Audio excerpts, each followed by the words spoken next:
పరిశుద్ధాత్మా నీకే స్తోత్రం, పరిశుద్ధాత్మా నీకే స్తోత్రం. ప్రభుకే మహిమ కలుగును గాక. మన వాక్య ధ్యానంలోనికి వెళ్తున్నాము. చూడండి, ఈరోజు మరి దేవుడు మనతో ఏం మాట్లాడాలనుకుంటున్నారో ఒకసారి బైబిల్ వాక్యంలో నుంచి మనం చూద్దాం. ఇర్మియా గ్రంథం 17వ అధ్యాయము 9వ వచనం 10వ వచనం మనం చదువుకుందాం. ఇర్మియా గ్రంథం 17వ అధ్యాయం 9, 10 వచనాలు దయచేసి చదివి సహాయం చేయండి, లేదంటే నేనే చదవమంటే చదువుకుంటాను. అన్నిటి కంటే మోసకరమైనది, అది ఘోరమైన వ్యాధి కలది, దాని గ్రహింపగల వాడెవడు? ఒకని ప్రవర్తనను బట్టి వాని క్రియల ఫలము చొప్పున ప్రతీకారం చేయుటకు యెహోవా అను నేను హృదయమును పరిశోధించువాడను, అంతరింద్రియములను పరీక్షించువాడను. ఇక్కడ చూడండి, ఎంత మంచి అద్భుతమైనటువంటి మాటలను దేవుడు తెలియజేస్తాడంటే, హృదయము అన్నిటికంటే మోసకరమైనది, అది ఘోరమైన వ్యాధి గలది. మనం అసలు దేవుడు తట్టు తిరగకపోవడానికి నిన్నటి దినాన మనం ధ్యానం చేసాం. దేవుడు తట్టు తిరగాలి. దేవుడు తిరిగి వచ్చేటప్పుడు కన్నీరు రావాలి, కన్నీటి ప్రార్థన మనకు అవసరం. అలాగే మరి నిజం మనఃపూర్వకంగా రావాలి. అలాగే మనము మరి దుఃఖముతో, మరి ఎంతో దుఃఖంతో మనం ఆయన సన్నిధిలో కనబడాలి అని దేవుడు వాక్యం తెలియజేసింది. మనం నిన్నటి దినాన ధ్యానం చేసాం. అయితే మరి నిజంగా అలా తిరగాలి, దేవుడి తట్టు తిరగాలి, అలాగే మనం దుఃఖంతో రావాలి, కన్నీటి ప్రార్థన చేయాలి అంటే గనక ఏంటి అవసరం అంటే మన హృదయము పవిత్రంగా ఉండడం అవసరం అండి. హృదయము దేవుడి యొక్క వాక్యము చేత నరకబడడం అవసరం అండి. నరకబడడం అదేంటి, హృదయాన్ని చంపేస్తారంట? అవును, మన యొక్క హృదయము మరి వాక్యము చేత ఛేదించబడాలి, అది నరకబడాలి, దాన్ని పూర్తిగా తునాతునకలు చేయాలి. అది పోయిన తర్వాత నూతన హృదయాన్ని దేవుడు మనకిస్తాడండి. తప్పనిసరిగా పాత రోత హృదయము పూర్తిగా తొలగించబడాలి. అందుకే దేవుడు వాక్యంలో మనం చూస్తాం, తర్వాత మనం చూద్దాం. కానీ ఇప్పుడైతే మనం చూస్తాం, మోసకరమైన ఈ హృదయము మరి ఎంతో వ్యాధి కలిగిందంట, ఘోరమైన వ్యాధి.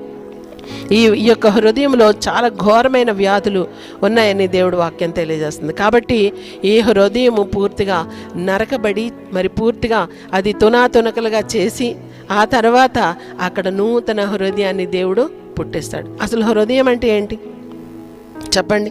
హృదయం అంటే మనసు లేకపోతే ప్రాణం అని పర్యాయ పదాలు కూడా ఉన్నాయి. హృదయము, మనసు, ప్రాణం. అయితే ఈ యొక్క హృదయము అంటే అసలైన మీనింగ్ అంటే ఎక్కడుంది? హార్ట్ అని తెలుసు మనకి ఇంగ్లీష్లో. అయితే అది ఎక్కడ ఉంటుంది? మనం ఇక్కడ అనుకుంటాం హృదయం అంటే గుండె అనుకుంటాం. గుండె కాదండి. హృదయం అంటే గుండె కాదు. లేకపోతే హార్ట్ షేప్ ఇలాగా ఉండే సింబల్ మనం చూపిస్తూ ఉంటాం, రెడ్గా ఉండే హార్ట్ షేప్, అది కాదు. కానీ మరి హృదయం అంటే ఎక్కడ ఉంటుందంటే మన యొక్క తలకాయ మెదడులో ఉంటుంది. ఎందుకంటే తలంపులు ఎక్కడ పడతాయండి? హృదయంలో తలంపులు పడతాయని దేవుడు వాక్యం తెలియజేస్తుంది. మార్క్స్ వార్త 7వ అధ్యాయం 21వ వచనంలో మనం చూస్తే అక్కడ హృదయంలో నుండి, మనుషుల హృదయంలో నుండి మరి ఎలా ఉంటుందో దురాలోచనలు, తలంపులన్నీ కూడా చెడ్డ తలంపులు, దురాలోచనలు వస్తాయని దేవుడు వాక్యం తెలియజేస్తుంది. ఒకసారి చూద్దాం. చూడండి, మార్క్స్ వార్త 7వ అధ్యాయము 21వ వచనం నుండి చదివేసేయండి దయచేసి ప్లీజ్. మనుషుని లోపల నుండి బయలు వెళ్ళినది మనుషుని అపవిత్రపరచును. లోపల నుండి అనగా మనుషుల హృదయములో నుండి దురాలోచనలను, జారత్వములను, దొంగతనములను, నరహత్యలను, వ్యభిచారములను, లోభములను, చెడుతనములను, కృత్రిమమును, కామవికారమును, మత్సరమును, దేవదోషమును, అహంభావమును, అవివేకమును వచ్చును. ఇక్కడవన్నీ చెడ్డవన్నీ కూడా హృదయంలో నుండే బయలు వెళ్ళి మనుషుని అపవిత్రపరచునని ఆయన చెప్పాను. అయితే మనుషుల హృదయంలో నుండి ఏమొస్తాయంట? చెడ్డ ఆలోచనలు, దురాలోచనలు. ఈ దురాలోచనలు అంటే ఆలోచనలు ఎక్కడ పడతాయి చెప్పండి? గుండెలో పడతాయా? గుండె కాదండి. హార్ట్ అంటే గుండె, కానీ హృదయం అంటే వేరే. మళ్ళా హృదయం అంటే మన మెదడండి. మెదడు దాన్ని హృదయము అని దేవుడు వాక్యం తెలియజేస్తుంది. ఈ మెదడు అసలుకైతే అది కొంచెం మిస్టేక్, అలాగా దాన్ని ఎక్స్ప్లెయిన్ చేస్తూనే వచ్చారు ఇప్పటి వరకు. కానీ అసలైన మీనింగ్ ఏంటంటే హృదయంలో తలంపులు అంటే గుండెలో తలంపులు రావు, కానీ మెదడులోనే తలంపులు వస్తాయి. అలాగే ప్రతి చెడు కూడా మరి మెదడులోనే పుడతాయండి. మెడికల్ సైన్స్ ప్రకారం ఏ వ్యాధి అయినా ప్రారంభం అవ్వడానికి ముందు మెదడులోనే స్టార్ట్ అవుతుందంట. ఎక్కడైనా ఒక చిన్న నరం కదిలిపోతేనే మన శరీరంలో కాలు చేతులు పడిపోవడాలు, లేదా మాట పడిపోవడం, చూపు మరి పూర్తిగా పోవడం, లేకపోతే మరి మోషన్ బంద్ అయిపోవడం, లేకపోతే మోషన్స్ కంట్రోల్ లేకుండా పోవడం, ఇట్లాంటివన్నీ చాలా మెడికల్ సైన్స్లో మొత్తం మెదడుతోనే పని ఉంటుందండి. న్యూరాలజీ అనేది చాలా టఫ్ సబ్జెక్ట్. అది నిజంగా అది ఎవరు కూడా ఇప్పటికొచ్చి మన మానవుడి యొక్క బ్రెయిన్ ఇంకా ఎవరు కనిపెట్టలేదంట. ఆ యొక్క మనుషుల యొక్క బ్రెయిన్ని, ఆ యొక్క మెదడును ఇంకా ఎవ్వరు కూడా ఛేదించలేదు. ఇంకా ఎవరు కూడా అది ఎంత మరి శక్తివంతమైనది, అది ఏం చేస్తుంది, ఎలా పని చేస్తుంది అనేది ఇంకా సరిగా ఎక్స్ప్లెయిన్ చేయబడలేదు. గొర్రె మెదడుని కనుగొన్నారంట, అది ఎలాగ ఆలోచిస్తుంది, ఎలా చేస్తుంది అని. కానీ ఇంక అన్ని మెదడులు మరి చాలా వరకు రీసెర్చ్ చేశారంట. కానీ మానవుడి యొక్క మరి మెదడు మాత్రం ఇంకా అది అంతు పట్టట్లేదట. మరి ఒక కంప్యూటర్ బ్రెయిన్ కంటే ఏఐ ఎన్నుంటుంది కదా, ఏఐ ఈ రోజుల్లో దానికంటే ఎక్కువ స్టోరేజ్ ప్లేస్ మన మెదడులో ఉంటుందంటండి. ఎక్కడెక్కడో లోపల అసలు భయంకరంగా దాన్ని స్టోర్ చేసుకొని భయంకరమైన చెడ్డ తలంపులు, చెడ్డ ఆలోచనలు, దురాలోచనలు, దుష్ట వ్యాధులు, మరి దుర్మార్గాలు అన్నీ కూడా అందులో ఉంటాయి స్టోర్ చేయబడి. అది ఆ సమయంలో ఎప్పుడైతే మనకు నిజంగా అలా చేయాలని ఏదైనా చూసినప్పుడు అది వెంటనే చేయడానికి ప్రేరేపించబడిపోతుంది ఈ యొక్క హృదయం. అది ఇండికేషన్ ఇస్తే ఇక చేతులతో లేదా కాళ్ళతో మనం చేసేస్తాం అన్నమాట. కాబట్టి ఈ యొక్క బ్రెయిన్ లోపల చెడ్డ తలంపులు పడతాయి, చెడ్డ రోగాలు పడతాయి. మరి మంచి వ్యాధి లేకుండా మంచి ఆరోగ్యం నా బ్రెయిన్తోనే ఉంటుందండి. మంచి ఆరోగ్యంగా మనం ఉండాలంటే బ్రెయిన్తోనే ఉంటుందంట. కాబట్టి మనం చూస్తున్నాం ఈ బ్రెయినే పూర్తిగా మార్చేయాలి. బ్రెయిన్ ఎవరైనా మార్చగలరు, అది తీసేస్తే అసలు నిజంగా చాలాసార్లు ఎవరైనా చనిపోతున్నారు, లేదా చనిపోయారు, స్పృహ తప్పిపోయి మొత్తం కోమలోకి వెళ్ళిపోయారంటే, లేదా మొత్తానికి చనిపోయాడు అనుకుంటే వాళ్ళు ఒకవేళ హార్ట్ బీట్ ఆగిపోవచ్చు, కానీ మెదడులో ఇంకా ఉంటుందంటండి ప్రాణం. అందుకే ఏం చేస్తారంటే ఆ యొక్క ఏమంటారు, ఇలా నొక్కుతారు కదా గుండెని, దాన్ని చేస్తారన్నమాట. చేసినప్పుడు మళ్ళీ బ్రెయిన్లోకి ఆక్సిజన్ వెళ్ళి అక్కడ మళ్ళీ యాక్టివేట్ అయ్యి మళ్ళీ ప్రాణం వస్తుందంట. కాబట్టి ఏంటంటే ఈ యొక్క మరి మెదడు భయంకరమైన వ్యాధి గలది, అది ఘోరమైన వ్యాధి గలది అని దేవుడు వాక్యం తెలియజేస్తుంది. నిజమేనండి, ఏ క్యాన్సర్ వ్యాధి రావాలన్నా, పారాలసిస్ రావాలన్నా, కుష్ఠ వ్యాధి అయినా, ఎటువంటి జ్వరాలైనా అక్కడికి ముందు వెళ్ళిపోతుంది. మెదడులోనికి అక్కడే స్టార్ట్ అవుతుంది. అక్కడ స్టార్ట్ అయ్యే తర్వాత మొత్తం బాడీకి స్ప్రెడ్ అవుతుంది. కాబట్టి ఎంతో భయంకరమైనది ఈ యొక్క ఘోరమైన వ్యాధి. అలాగే పాపపు వ్యాధి, పాపరోగం. ఈ యొక్క మెదడులో భయంకరమైన పాపరోగంతో నింపబడి ఉంది. అయితే ఈ మెదడుని మొత్తం మార్చగలిగిన దేవుడు ఒక్కడే, ఆయన యేసు ప్రభు. హల్లెలూయా, ఆయన మాత్రమే. అందుకే దేవుడు వాక్యం తెలియజేస్తుంది, నా కుమారుడా నీ హృదయము నాకివ్వు. నిజంగా ఎవరైనా హృదయం నాకు ఇస్తే చాలు, నువ్వు ఇంకేమి ఇవ్వక్కర్లేదు అంటారండి. ఫర్ ఎగ్జాంపుల్, ఒక అమ్మాయి అబ్బాయి ప్రేమించుకుంటున్నారని అనుకుందాం, లేకపోతే అమ్మాయి అబ్బాయి కాకపోయినా పెళ్లి కొడుకు పెళ్లి కూతురు, లేకపోతే పెళ్ళైన భార్య భర్తలే. అది అన్నిటికంటే టాప్ రిలేషన్షిప్ కదండి. ఎందుకంటే అన్ని స్నేహ బంధాల కన్నా, తల్లిదండ్రుల బంధాల కన్నా, అన్ని బంధాల కన్నా ఈ లోకంలో భార్యాభర్తల బంధం అనేది చాలా క్లోజ్ రిలేషన్షిప్. కాబట్టి ఏంటంటే ఆ బంధంలో ఒకవేళ హృదయం ఒకటే నాకు నువ్వు ఇస్తే చాలు, నువ్వేమి ఇవ్వకపోయినా పర్లేదు అని అమ్మాయి అబ్బాయితో చెప్తుందండి. ఒకవేళ ఆ అబ్బాయి ప్రేమిస్తున్నాను, నా హృదయం అంతా నువ్వే, నువ్వు నీ హృదయాన్ని నాకు ఇస్తే చాలు, నా హృదయం అంతా నీకు ఇచ్చేస్తున్నాను అని చెప్పాడే అనుకుందాం. ఫర్ ఎగ్జాంపుల్ చెప్తే, సరేలే నీ హృదయమే నాకు చాలు అనుకుని ఊరుకుంటుందండి. నిన్ను ప్రేమిస్తున్నాను అని చెప్పిన వ్యక్తి ఒకవేళ ఆ అమ్మాయిని పెళ్లి చేసుకోపోతే ఆమె నిజంగా ప్రేమిస్తుందా? ఆ అమ్మాయికి నిజంగా ఏమైనా కొని పెట్టకపోతే ప్రేమిస్తుందా? తర్వాత మరి తన ఇంటికి తీసుకెళ్ళకపోతే ప్రేమిస్తుందా అండి? ఇంకెప్పటికీ వీడు ఇలాగ ఊరగా ప్రేమిస్తున్నా అని చెప్పి తిరుగుతున్నాడే తప్ప నన్ను తీసుకెళ్ళేది లేదా, వాళ్ళ పేరెంట్స్ చూపించేది లేదా, పెళ్లి చేసుకునేది లేదా, ఇదేంటి ఇలాంటి ప్రేమ నాకు అక్కర్లేదని వెంటనే వదిలేస్తారండి. ఎవరైనా అంతే కదండి. ఎవరైనా మామూలుగా ఫ్రెండ్షిప్ చేసి లవ్లోకి వెళ్ళారు అంటే వాళ్ళని మంచివాళ్ళు అయితే పెళ్లి చేసుకోవాలని అనుకుంటారు. ఇంకా పిచ్చివాళ్ళు బేకార్ వాళ్ళు మరి ఎందుకు మరి వాళ్ళు లవ్ చేస్తారు నాకు తెలియదు. అయితే అలాగే పెళ్లి చేసుకునే వాళ్ళు కూడా ఎందుకు పెళ్లి చేసుకుంటారు? పెళ్లి చేసుకునేప్పుడు చాలా కండిషన్స్ మాట్లాడుకుంటారు. ఆ అబ్బాయి ఒక్క హృదయం ఇస్తే సరిపోతుంది ఆ అమ్మాయికి? పెళ్లి కూతురికి అబ్బాయి, ఆ పెళ్లి కొడుకు ఒక్క హృదయాన్ని నీకు నేను ఇస్తాను, కానీ నా పేరు నీకు రాదు, నా ఇంటి పేరు నీకు రాదు, నా ఇంట్లో నీకు స్థానం ఉండదు, నా యొక్క జీతంలో నీకు భాగం ఉండదు, నా యొక్క ఆస్తుపాస్తులు ఏవి కూడా నీకు చెందవు అంటే అమ్మాయి పెళ్లి చేసుకుంటుందండి? చేసుకోదు. అంటే ఎవ్వరు కూడా హృదయం ఒక్కటే ఇస్తే ఎవ్వరు అంగీకరించరండి. కానీ దేవుడు మాత్రము నీ హృదయం నాకు ఇచ్చేయి, నేను దాన్ని మంచిగా మార్చేస్తాను, కడిగేస్తాను, తునకలు చేసి దాన్ని తీసేసి, పాత హృదయాన్ని తీసేసి నూతన హృదయం నీకు నేను ఇస్తాను. చూడండి, అదే మాటలు యెహెజ్కేలు గ్రంథంలో ఉంటుంది కదా, 36వ అధ్యాయం 26వ వచనంలో చూడండి దయచేసి. యెహెజ్కేలు గ్రంథం 36వ అధ్యాయం 26వ వచనం చదివేసుకుందాం ప్లీజ్. నూతన హృదయం మీకు ఇచ్చేదను, నూతన స్వభావం మీకు కలుగజేసేదను, రాతి గుండె మీలో నుండి తీసివేసి మాంసపు గుండెను మీకు ఇచ్చేదను. చూసారా, ఇక్కడ దేవుడు ఏమంటాడు, నూతన హృదయము నీకు ఇస్తాను, నూతన స్వభావమే వచ్చేస్తుంది. నీకు రాతి గుండెని తీసివేస్తాను, మాంసపు గుండెను నీకు ఇస్తాను. నూతన స్వభావం, నూతన హృదయం. ఏంటండి పాత హృదయంలో ఏమున్నాయి? పాపిష్టి ఆలోచనలు ఉన్నాయి, దుర్మార్గాలు ఉన్నాయి, పాపముతో మలినమైపోయి నిండిపోయి ఉంది. అది స్టోరేజ్ అంతా నిండిపోయి, అది అంతకి డిలీట్ అవ్వదు. కంప్యూటర్లో ఉన్నవి, ల్యాప్టాప్లో ఉన్నవి, ఫోన్లో ఉన్న అన్ని డిలీట్ అవుతాయి, కానీ ఈ మైండ్లో ఫీడ్ అయిన డిలీట్ అవుతాయండి? నిజం చెప్పండి. ఒకవేళ ఏదో ఆల్జిమర్స్ ఏదో జబ్బు అంటున్నారు, మతిమరుపు జబ్బు. ఆ మతిమరుపు జబ్బు వచ్చేసిన కొంతకాలం ఏదో ఒకటి ఉంటుంది పాతది. ఒక ఓల్డ్ ఉమెన్, తను ఒక 90s లేదంటే ఇంకా 100 దగ్గర ఉంటుంది మా తల్లి పాపం.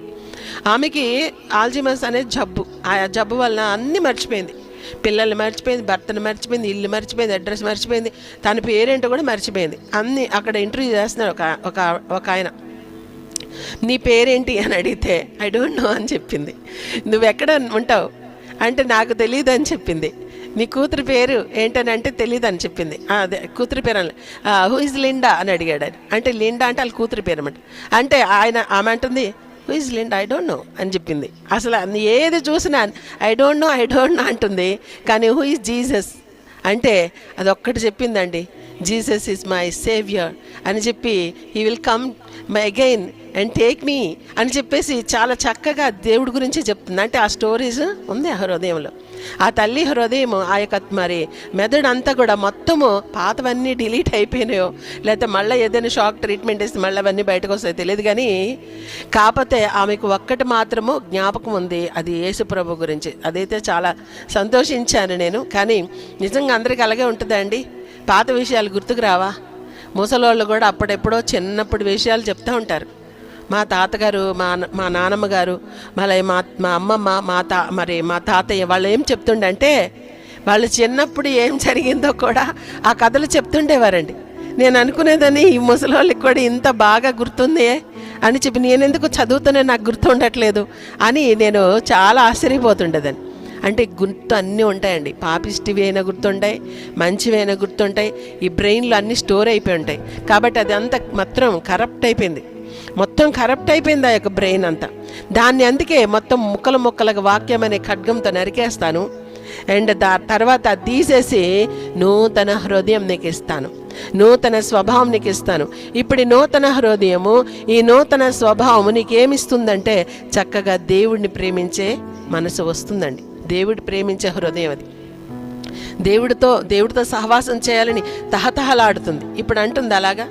నిజంగా మన హృదయం కొంతవరకు మారుతుందండి. మళ్ళీ కొన్ని రోజులైతే సహవాసం లేకపోతే ఏదో ఒక ప్రాబ్లమ్స్ వచ్చినప్పుడు మళ్ళీ వెనక్కి వెళ్ళిపోతుంది. అది కరెక్ట్ అయిన అది మార్పు కాదు, నూతన స్వభావం కాదు, నూతన హృదయం అది కాదు.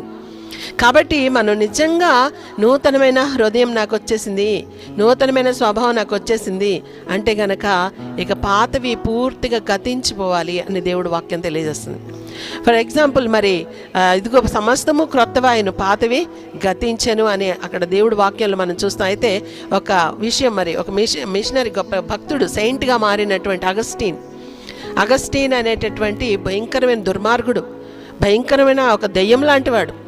జూదం ఏంటి, త్రాగుడేంటి, గంజా ఏంటి, డ్రగ్స్ ఏంటి, వ్యభిచారాలు ఏంటి, మరి ఎన్ని భయంకరమైన దుర్గుణాలు ఈ లోకంలో మనుషులు కలిగి ఉంటారు. అన్నీ ఒకటే చోట ఉన్నటువంటి వ్యక్తి ఎవరు అంటే అగస్టీన్ అన్నమాట. ఈ పాపాత్ముడైన అగస్టీన్ ఎప్పుడైతే దేవుడు సన్నిధిలో పట్టబడ్డాడో, దేవుడు తన హృదయాన్ని పూర్తిగా, ఆ పాపిష్టి హృదయాన్ని పూర్తిగా తీసేసాడండి. తీసేసి ఆ యొక్క మరి కొత్త హృదయాన్ని నూతనమైన స్వభావాన్ని ఇచ్చినప్పుడు ఇప్పుడు మొత్తం మారిపోయాడు, సెయింట్గా మారిపోయాడు. సెయింట్ అగస్టీన్ అని పిలువబడ్డాడు. కాబట్టి అలాంటి మార్పు అనేది ఎంతమందిలో ఉందండి? ఎంతమంది సెయింట్గా పిలువబడగలరు? ఎంతమంది నిజంగా అలాంటి అద్భుతమైన మార్పు పొందుకోగలరు? కాబట్టి అలాంటి మరి నిజంగా దేవుడి కొరకు తహతహలాడేటటువంటి నూతన స్వభావం, దేవుడి కొరకే తప్పించేటటువంటి నూతన హృదయం మనకు దేవుడిస్తాడంట. మన హృదయం అయితే నేచురల్, మనకున్నటువంటి ఆ మెదడు ఎలాంటిదంటే, ఆ హృదయం ఎలాంటిదంటే అది ఘోరమైన వ్యాధి గలది, మోసకరమైనది. సరే, ఈ మెదడు ఎవరిని మోసం చేస్తుంది? మనల్ని మోసం చేస్తుందండి. మన ఆత్మను నన్ను నిన్ను అది మోసం చేస్తుంది. మోసం చేసి ఏం చేస్తుందంటే నరకానికి నడిపిస్తుంది. ఏం కాదులే, ఏం పర్లేదులే, అందరు పెద్ద భక్తులేలే, ఏమైపోదులే, దేవుడు ఏమనుకుంటాడు, దేవుడు కూడా తెలుసులే అని రకరకాల సర్దుబాట్లు చేసేస్తుంటుంది ఈ మైండ్. ఈ యొక్క బ్రెయిన్ ఏం చెప్తుందంటే, ఏం పర్వాలేదు, లోకంలో అందరూ అలా ఉన్నారు కదా, నేను మాత్రం ఎందుకు అట్లా ఉండాలి, నేను కూడా అందరిలాగే ఉండాలి, ఏం కాదు. ఇప్పుడు మరి మనం చూస్తాము ఆ యొక్క సొలొమోనుకి దేవుడే స్వయంగా జ్ఞానం ఇచ్చాడండి. ఆయన అడిగాడు, జ్ఞానం కావాలి అంటే దేవుడు ఇచ్చాడు. ఇస్తే ఆ సొలొమోను సహితం అన్యులతో మరి అన్య స్త్రీలతో పెళ్ళిళ్ళు చేసుకొని వాళ్ళతో మరి ఉండినప్పుడు వాళ్ళు ఏం చేశారంటే, ఏమండి నాకు ఒక గుడి కట్టించమంటే గుడి కట్టించేశాడు. ఏమండి నాతో పూజకి రావంటే పూజకి వెళ్ళిపోయాడు, పూజలు చేసేసాడు. అందుకే అలాంటి దుష్ట సాంగత్యాలు కలిగిన హృదయం, బ్రెయిన్ సొలొమోనుకి మార్చబడాలి.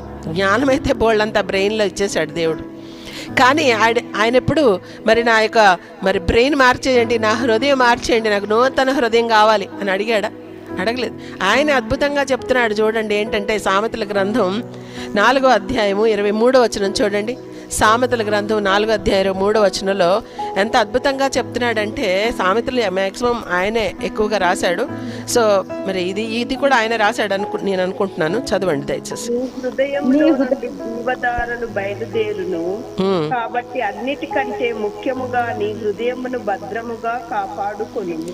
చూడండి, నీ హృదయంలో నుండి జీవధారలు బయలుదేరును కాబట్టి అన్నిటికంటే ముఖ్యముగా నీ హృదయమును భద్రంగా కాపాడుకో అని చెప్తున్నాడు. నువ్వు కాపాడుకో అని చెప్తున్నాడు, కానీ ఆయన కాపాడుకోలేదు. అదండి. కాబట్టి చెప్తారు చాలామంది, బోధలు చేస్తారు బోధలు, కానీ వాళ్ళు ఎలా జీవిస్తున్నారు అనేది అది అనవసరం అని చెప్తారు. కానీ యేసు ప్రభు అలా కాదు. యేసు ప్రభు ఏం చెప్తున్నారంటే, ఇదిగో నేను పరిశుద్ధుడిని కాబట్టి నువ్వు కూడా పరిశుద్ధంగా ఉండాలి. నేను మంచివాడిని, నువ్వు కూడా మంచిదానిగా మంచివాడిగా ఉండాలి. అది దేవుడి యొక్క లక్షణం. నేను పరలోకంలో ఉంటాను, నువ్వు కూడా పరలోకంలోనే ఉండాలి. నేను నరకాన్ని జయించాను, నువ్వు కూడా నరకాన్ని జయించాలి. నేను సాతాన్ని జయించాను, నువ్వు కూడా సాతాన్ని జయించాలి. నేను పాపాన్ని జయించాను, నువ్వు కూడా పాపాన్ని జయించాలి అని ఆయన ఏమేమైతే కలిగి ఉన్నాడో అవన్నీ కూడా మనకు ఇవ్వడానికి యేసయ్య మరి ఈ లోకానికి దిగి వచ్చినట్లుగా మనం చూస్తామండి. కాబట్టి నా కుమారుడు అనే హృదయం నాకు ఇచ్చి, అది ఘోరమైన వ్యాధి గలది, అది భయంకరమైనది, అది మరి ఎంతో ఇస్తే నేను నూతన హృదయం నీకు ఇస్తాను, నూతన స్వభావం నీకు ఇస్తాను. అంతేకాదు నీ హృదయంలో నుండి జీవధారలు బయలుదేరుతాయి. కాబట్టి నిజమే కదండి, హృదయం నుండి జీవధారలు బయలుదేరుతాయి. మరి సమరయ స్త్రీ వచ్చిందండి యేసయ్య దగ్గరికి. అంటే యేసయ్య ఆమె దగ్గరికి వెళ్ళారు. ఫర్ ఎగ్జాంపుల్, అక్కడ యేసయ్య కూర్చొని ఉన్నారు, ఆమె అక్కడికి వస్తుందని తెలిసే వెళ్ళి ఉంటారు. సో కూర్చొని ఉంటే ఆమె బింది పట్టుకొని కుండ పట్టుకొని వచ్చింది. మొత్తానికి వచ్చినప్పుడు ఆమెకి యేసయ్య కావాలనే నీళ్ళు అడిగారు. ఆ నీళ్ళు తాగారండి. తర్వాత నీళ్ళు ఆయన తాగలేదు, ఆమె నీళ్ళు ఇవ్వలేదు. అక్కడ ఎందుకు ఆ సంభాషణ అంటే, దేవుడు తనకి జీవధారలు తన హృదయంలో నుంచి బయలుదేరేటట్టుగా చెయ్యాలనే. నువ్వు బావి దగ్గరికి వస్తున్నాక నీ దాహం తీరట్లేదు, నీ దాహం మళ్ళీ అదే సేమ్ పొజిషన్. కాబట్టి నీకు దాహమే వేయకుండా నేను జీవధారలు నీలో నుండి వచ్చేటట్టుగా చేస్తాను అని దేవుడు అక్కడ ఆ సంభాషణలో మాట్లాడడం మనం చూస్తాం. ఆమెతో చెప్పినప్పుడు ఆమె అంది, ఇదిగో నీ దాహం ఎంతకీ తీరదమ్మా, ఎందుకంటే నువ్వు రోజు వస్తున్నావు, చేదుకుంటున్నావు, ఇప్పటికీ 5 భర్తలు ఉన్నారు, 6వ భర్త కూడా ఇప్పుడు ఉన్నాడు, కానీ నీ దాహం అయితే పాపిష్టి దాహం తీరట్లేదు. కాబట్టి ఇదిగో నేను ఇచ్చే నీళ్లు తాగావంటే నువ్వు ఇంకెప్పుడు దప్పికొనవు అని చెప్పినప్పుడు అయ్యా నాకు ఆ నీళ్ళు ఇస్తావా అని అడిగినప్పుడు నిజంగా అది యేసుప్రభు ఆ నీళ్ళు ఇచ్చాడు కాబట్టి ఆమె ఆ కడవను అన్నిటినీ మర్చిపోయి ఆ యొక్క గుండెను వదిలిపెట్టి పరిగెత్తింది ఊర్లోకి. ఓహో ఇదిగో చూడండి, నేను చేసినవన్నీ నాకు చెప్పిన ఈయన నిజంగా రక్షకుడు కాదా, ఈయన క్రీస్తు కాడా, వచ్చి చూడండి, అయ్యో నా దాహం దప్పికి తీరిపోయింది, నా పాప దాహం తీరిపోయింది, నా హృదయం మారిపోయింది, నా పాపిష్టి కొండ నేను అక్కడే వదిలేసి వచ్చేసాను, నేను నూతనమైన వ్యక్తిగా మార్చబడ్డాను అని ఆ యొక్క తల్లి చక్కని సాక్ష్యం అక్కడ చెప్పడం మనం చూస్తామండి. కాబట్టి నిజంగా యేసయ్య హృదయంలో, మన హృదయంలో నుండి జీవధారలు బయలుదేరేటట్టుగా చేయగల దేవుడు, ఇంకెవరు చేయలేరు, ఎవ్వరు కూడా చేయలేరండి, ఏది కూడా చేయలేదు, ఏ సర్జరీస్ కూడా చేయలేవు. ఒక చిన్న ఇలిస్ట్రేషన్, అది నవ్వు పుట్టేస్తుంది కానీ అది నిజంగా ఒక మిషనరీ చేశాడంట. అది ఏంటంటే ఇండియాకి ఒక మిషనరీ వచ్చాడంట అమెరికా నుండి, వచ్చి ఇక్కడ అందరు చూస్తూ ఉన్నాడట. చూస్తూ ఉంటే అందరూ కోడిని, బాతుని, గొర్రెని, ఆవుని, గేదెలను ఇట్లా ఒక్కొక్కటి పెంచుకుంటున్నారు. ఆ పెంచుకుంటుంటే అందరినీ చూసి ఆయన ఏం చేశాడంటే, నేను కూడా అందరికంటే డిఫరెంట్గా ఏదైనా పెంచుకోవాలని ఒక నల్లగా ఉన్న ఒక చిన్న పంది పిల్లని తెచ్చి పెంచుకున్నాడంట. పంది పిల్లని తీసుకొచ్చి దాన్ని చక్కగా స్నానం చేపించి మంచిగా షాంపూతో అన్నీ కూడా నీట్గా క్లీన్ చేసి అంతగా బాగా సెంట్లు పూసి దానికి డ్రెస్ కూడా చిన్నది కుట్టించి వేసి ఆయన గుండె మీద పెట్టుకొని, ఇదిగో పిగ్ నువ్వేం చేస్తావంటే, నువ్వు నా దగ్గర ఉండాలి, బయటకు వెళ్ళకు, నేను నిన్ను చాలా ప్రేమిస్తున్నాను అని చెప్తే అది ఓకే అన్నట్టుగా కామ్గా ఉందంట. ఇంట్లో ఉన్నంత వరకు బాగానే ఆయన వెనక తిరుగుతుందంట. కానీ ఒకరోజు ఆ మిషనరీ ఒక ఊరికి ఆయన సువార్త చెప్పడానికి వెళ్ళాడంట. వెళ్ళినప్పుడు ఏమైందంటే అక్కడ ఆ యొక్క పందిని బయట ఉంచి లోపలికి వెళ్ళాడు. ఎందుకంటే పందిని అందరూ ఇంట్లోకి అలో చేయరు కదండి. కాబట్టి ఆ ఇంటి లోపలికి వెళ్ళడానికి ఆ పందిని బయట ఉంచి వెళ్ళాడంట. వెళ్ళేసరికి అది సరే అని చూసుకుంది, అదును మంచిగా భలే ఉందిరే, ఛాన్స్ భలే దొరికిందని. ఈయన లోపలికి వెళ్ళాడు. అక్కడెక్కడ బురద గుంటలు ఉన్నాయో అని వెతికితే దానికి మంచి బురద గుంట దొరికింది. ఆ బురదలో వెళ్ళి చక్కగా ఈదుతా, మరి మూతి ముంచి తలకాయ ముంచి లేస్తా భలే ఆనందంగా అందులో ఈత కొడుతుందంట. ఈయన వచ్చి బయటకు వచ్చి చూశాడు. ఆయన ప్రేయర్ అయిపోయింది, బయటకు వచ్చి చూశాడు.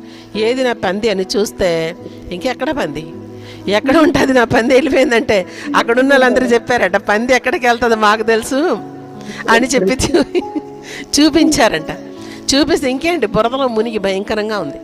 ఆ బురదలో ఉన్న పందిని మళ్ళీ తీసి దాన్ని బాగా క్లీన్ చేసి ఆయన మళ్ళా చేశాడు. బాగా క్లీన్ చేసి మళ్ళీ ఎందుకు వెళ్ళావు నువ్వు బురదలోకి, నీకు వద్దన్నాను కదా అని చెప్తే కూడా అది ఊరకనే ఉందట. మళ్ళీ బయటపెడితే మళ్ళీ వెళ్ళిందంట. ఇట్లాగ ప్రతిసారి జరుగుతూనే ఉందంట. అప్పుడు ఒక డాక్టర్ దగ్గర, పశువుల డాక్టర్ దగ్గరికి జనరల్గా పెట్స్ పెంచుకునే వాళ్ళు వెళ్తారు కదండి, మరి డాగ్స్ క్యాట్స్ పెంచుకునే వాళ్ళు పెట్స్ డాక్టర్ దగ్గరికి వెళ్తారు.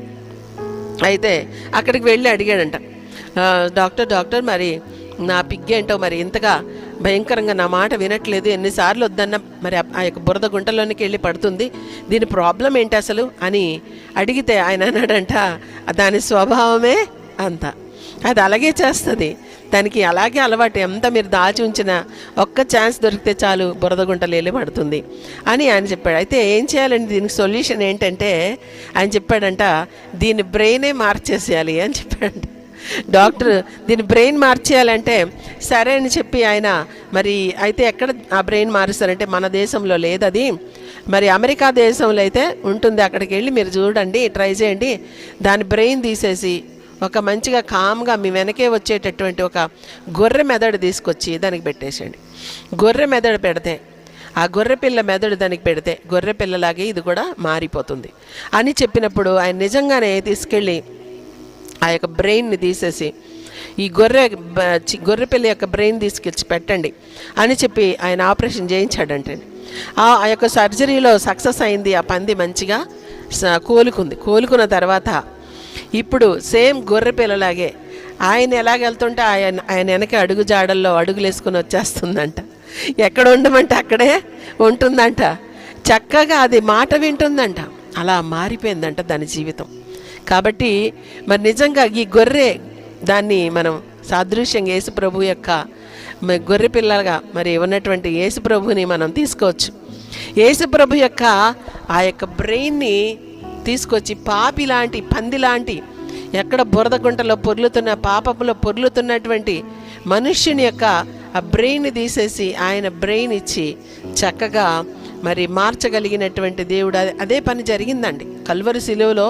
ఆయన మన కోసం ప్రాణం పెట్టాడు. ఆ గొర్రెపిల్ల చనిపోయి దాని బ్రెయిన్ తీసుకొచ్చి పందికి పెట్టారు. అలాగే మన కోసం యేసు ప్రభు చనిపోయి ఆయన యొక్క మరి ఏదైతే దైవత్వం ఉందో, ఏదైతే ఆయన యొక్క మరి శక్తి ఉందో, ఆ పరిశుద్ధాత్మ శక్తి, ఆయన యొక్క మరి సామర్థ్యం, ఆయన యొక్క స్వభావము, ఆయన యొక్క గుణాలు అవన్నీ కూడా మనలోనికి ఆయన ఇంప్లాంట్ చేయగల శక్తి కలిగిన దేవుడు. ఎందుకంటే అది ఇంకెవరూ చేయలేరు. ఆ కార్యము ఇంకెవరూ చేయలేదు కాబట్టి ఆయన ఒక్కడే మన బ్రెయిన్ని మార్చగలడు, మన యొక్క హృదయం మార్చగలడు, మన తలంపులు మార్చగలడు, మన స్వభావం మార్చగలడు. గొర్రె పిల్ల లాంటి స్వభావము మనకు దయచేయగలిగిన దేవుడని మనం చూస్తున్నాం. కాబట్టి మరి పాత నిబంధనలో చూస్తాము, సున్నతి అనేటటువంటి ఒక పద్ధతిని, ఒక కట్టడను దేవుడు పెట్టాడు. సున్నతి చేయబడాలి. సున్నతి చేసుకున్నారు వాళ్ళు. సున్నతి చేసుకున్నప్పుడు దేవుడి బిడ్డలుగా వాళ్ళు మారుతారు, వాళ్ళ మీద దేవుని ముద్ర ఉంటుంది అనేటటువంటి ఒక ఆ యొక్క దీన్ని దేవుడు ఆ కట్టడను ఆ యొక్క మరి విధిని లేకపోతే ఆ యొక్క ఆజ్ఞను దేవుడు ప్రవేశపెట్టాడు. అలాగే అందరూ కూడా మరి అబ్రహాం మొదలుకొని అందరూ కూడా మరి సున్నతి పొందుతూ వచ్చారు. కానీ దేవుడు వాక్యం తెలియజేస్తుంది, ఒకసారి చూడండి, వాళ్ళు నిజంగా సున్నతి పొంది మంచిగా మార్పు చెందారు, స్వభావం మారిందంటే మారలేదని దేవుడు వాక్యం తెలియజేస్తుంది. ద్వితీయోపదేశకాండం 10వ అధ్యాయము 16వ వచనం చూడండి. ద్వితీయోపదేశకాండం 10వ అధ్యాయము 16వ వచనం మనం ఒకసారి చూద్దాం. కాబట్టి మీరు సున్నతి లేని మీ హృదయమునకు సున్నతి చేసుకొని ఇక మీద ముష్కరులు కాపిండుడి. చూసారా, సున్నతి లేని మీ హృదయాలు అంటే అక్కడ గోప్యాంగ చర్మాన్ని నరికారు, అక్కడ ఏదో అక్షరం రాశారు, కానీ దానివల్ల ఏం మార్పు లేదు, స్వభావం మారలేదు, మామూలే. మళ్ళీ ఆ యొక్క గొడవలు సేమే, సణుగుడు సేమే, పాపిష్టి గుణాలు సేమే, అన్నీ కూడా సేమ్ యాజ్ ఇట్ ఈజ్ చేస్తూనే ఉన్నారు, ఏం మార్పు లేదు. కాబట్టి దేవుడు అంటున్నాడు, మీ హృదయంలో సున్నతి జరగాలి, మీ హృదయంలో ఆ యొక్క సున్నతి కార్యక్రమం జరగాలి. కాబట్టి మీరు సున్నతి లేని మీ హృదయములకు సున్నతి చేసుకొని ఇక మీదట ముష్కరులు కాకుండుడి. ఏలయనగా నీ దేవుడైన యెహోవా పరమదేవుడును పరమ ప్రభువునై ఉన్నాడు. ఆయనే మహాదేవుడు, పరాక్రమవంతుడు, భయంకరుడైన దేవుడు. ఆయన నరుల ముఖమును లక్ష్య పెట్టేవాడు, లంచం పుచ్చుకునేవాడు కాడు అని చెప్తున్నాం. చూసారా, కాబట్టి లంచాలు పుచ్చుకొని లేకపోతే దేవుడికి కొంతమంది కానుకలు ఇచ్చేస్తూ ఉంటారు. ఈ కానుకలు ఇస్తే దేవుడు నాకు మరి కరుణించేస్తాడు, నా పాపాలు క్షమించేస్తాడు. అప్పట్లో అలాగే జరిగింది. మార్టిన్ లూథర్కి ఇంకా ఆయన రాకముందు, రీఫార్మర్గా ఆయన రాకముందు మరి సంఘములో అంటే ఆర్సీఎంలో జరిగింది ఏంటంటే, ఒక పత్రాలు అమ్మేవారు, పాప పరిహార పత్రం అని. ఆ పత్రాలు కొనుక్కొని అది ఎన్నో లక్షల డబ్బు పెట్టాలన్నమాట. చాలా పూరోళ్ళకి అది దొరకదు. అది మరి చాలా డబ్బులు పెడితే కానీ ఆ పత్రం కొనుక్కోలేరు, ఆ పేపర్ కొనుక్కోలేరు. కాబట్టి చాలామంది మరి పూర్ వాళ్ళందరూ కూడా నరకానికి పోతున్నారు అనేటటువంటి ఒక ఇది ఉంది. ఈ యొక్క రిచ్ పీపుల్ అంతా కూడా చక్కగా లక్షల రూపాయలు పెట్టి ఆ పత్రాన్ని కొనేసుకొని మేము తిన్నగా పరలోకానికి వెళ్ళిపోతాం అనుకునేవారట. కాబట్టి అలాంటి ఒక దురాచారం ఉండింది. ఆయన మార్టిన్ లూథర్ ఆయన బయటకు వచ్చి అదంతా తప్పు, బైబిల్లో అలాగెక్కడ లేదు, ఆయన నిజంగా మనసు మారితే, యేసయ్య రక్తంలో కడగబడితే మనకు పరలోక రాజ్యం స్వతంత్రించుకోవచ్చు అని ఆయన చక్కగా బయటకు వచ్చినప్పుడు ఆయనకి చాలా ఆటంకాలు కలిగాయి. కానీ మార్టిన్ లూథర్ అయితే సక్సెస్ అయ్యాడండి. దేవుడికి స్తోత్రం కలుగును గాక. ఈ రోజుల్లో ఎన్ని సంఘాలు, సర్వసత్యంలో నడుచుకునే సంఘాలు రావడానికి మరి నిజంగా మూల పురుషుడు ఆయన అని చెప్తారు. దేవుడికి మహిమ కలుగును గాక. కాబట్టి సత్యాన్ని గ్రహించాలి. ఇక్కడ చూడండి, మీ హృదయములకు సున్నతి చేయబడాలి. మీరు హృదయంలో సున్నతి చేసుకోండి. అంటే హృదయం నరకబడాలి. దేనితో? నిజంగా వెళ్ళి ఏదో తలకాయ నరికేసుకోవడం కాదు, నిజంగా ఏదో చేయడం కాదు, వాక్యం అనే ఖడ్గముతో. వాక్యం అనే ఆత్మ ఖడ్గం అని ఉంది కదా వాక్యంలో. ఎఫెసీయులకు రాసిన పత్రిక 6వ అధ్యాయంలో ఉంటుంది, 12వ వచనంలో చూస్తే మనం అక్కడ ఏంటంటే వాక్యం అనే ఖడ్గము చేత మనం ఏం చేయాలంటే పోరాడాలి. అయితే అది పోరాడడానికి ఇదేమో ఈ వాక్యం అనే ఖడ్గం మనకి ఏం చేస్తుందంటే మన హృదయమును ఆ యొక్క భయంకరమైనటువంటి పాపమును నరికి పడేస్తుందండి. అది నరికి తీసివేయగలిగిన శక్తి దేవుని వాక్యానికే ఉంది. కాబట్టి ఆ యొక్క ఆత్మ ఖడ్గం, వాక్యం అనే ఆత్మ ఖడ్గం, ఆత్మతో కూడిన వాక్యం మన లోపలికి, మూలుగుల్లోనికి, నరాల్లోనికి, మన యొక్క లోపల ఎముకల్లోనికి, మన కండరాల్లోనికి ప్రవేశించి ఆ యొక్క బ్రెయిన్లోనికి కూడా ప్రవేశించి అక్కడ సన్నటి నరాలు, అసలు ఒక బ్రెయిన్ ఎలా ఉంటుంది తెలుసండి, ఒక పెరుగు ముద్దలా ఉంటుంది, ఒక పెరుగు జస్ట్ కర్డ్లా ఉంటుంది. అది ఒకవేళ చనిపోతే ఎవరిపైన నుంచైనా అది లారీలు గట్లా వెళ్ళిపోతుంటాయి కదండి యాక్సిడెంట్లో, అది వెళ్ళిపోయినప్పుడు ఆ తలకాయ పగిలి బయటికి పెరుగులాగా ఇలా చిమ్మి ఉంటుందండి. అది మా ఏంజల్ చూసిందంట డైరెక్ట్గా. అది అట్లా చనిపోతే వాళ్ళ యొక్క బ్రెయిన్ వెళ్ళి అక్కడెక్కడ అది పెరుగులాగా పడిందంట. నన్ను అడిగింది, ఏంటి మమ్మీ అది పెరుగులాగా ఏదో రోడ్డు మీద అంతా తలకాయ నుంచి పడింది అంటే, ఓహో అది బ్రెయిన్ అయి ఉంటుందని నేను అనుకున్నాను. నేను చూడలేదు బాబీ, నేను చూస్తే అసలు ఎప్పటికీ మర్చిపోలేండి జిందగీలో. కాబట్టి ఏంటంటే అట్లాంటి భయంకరమైన ఈ హృదయం, అది ఎంతెంత నరాలు ఎక్కడ ఉంటాయో తెలియదండి, చాలా భయంకరమైన ఆ నరాల లోపలికి కూడా, అంత సన్నగా ఉన్నటువంటి ఆ బ్రెయిన్లో ఉన్న నరాల లోపలికి కూడా ఏ డాక్టర్ మెడికేషన్ ఏది కూడా వెళ్ళలేదండి, ఏ సర్జరీ కూడా పని చేయలేదు. ఒకవేళ అక్కడ ఏదో సర్జరీ చేస్తే ఇంకెక్కడో పాడైపోతుంది, ఇంకే కాలు చేతులు పడిపోతాయి. ఫర్ ఎగ్జాంపుల్ మా చర్చ్ మెంబర్ ఒక ఆయన విదేశీ అని, ఆయన ఒరిస్సా నుండి వచ్చి ఇక్కడ ఉంటారు. సో వాళ్ళ యొక్క వైఫ్కి ఇట్లా బ్రెయిన్ ట్యూమర్ అయింది. బ్రెయిన్ ట్యూమర్ కాదు, బ్రెయిన్లో బ్లీడింగ్ అయింది. అప్పుడు మనం ప్రేయర్ చేస్తాం, ఆమె పేరు జ్యోతి. అయితే అప్పుడు మనం ప్రేయర్ చేస్తాం, ఆమెకి మంచిగా అయింది.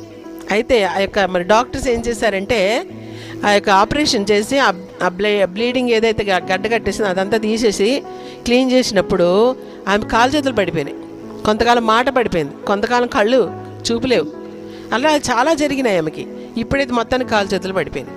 ఇప్పుడు మధ్యలో ఒకసారి బాగైంది కానీ ఆమె మళ్ళీ బ్లీడింగ్ అయిపోయింది బ్రెయిన్లో. కాబట్టి మళ్ళీ ట్రీట్మెంట్ చేస్తే ఆమె కాలు చేతులు పూర్తిగా పడిపోయి ఇప్పుడు బెడ్ రీడ్ అనేది.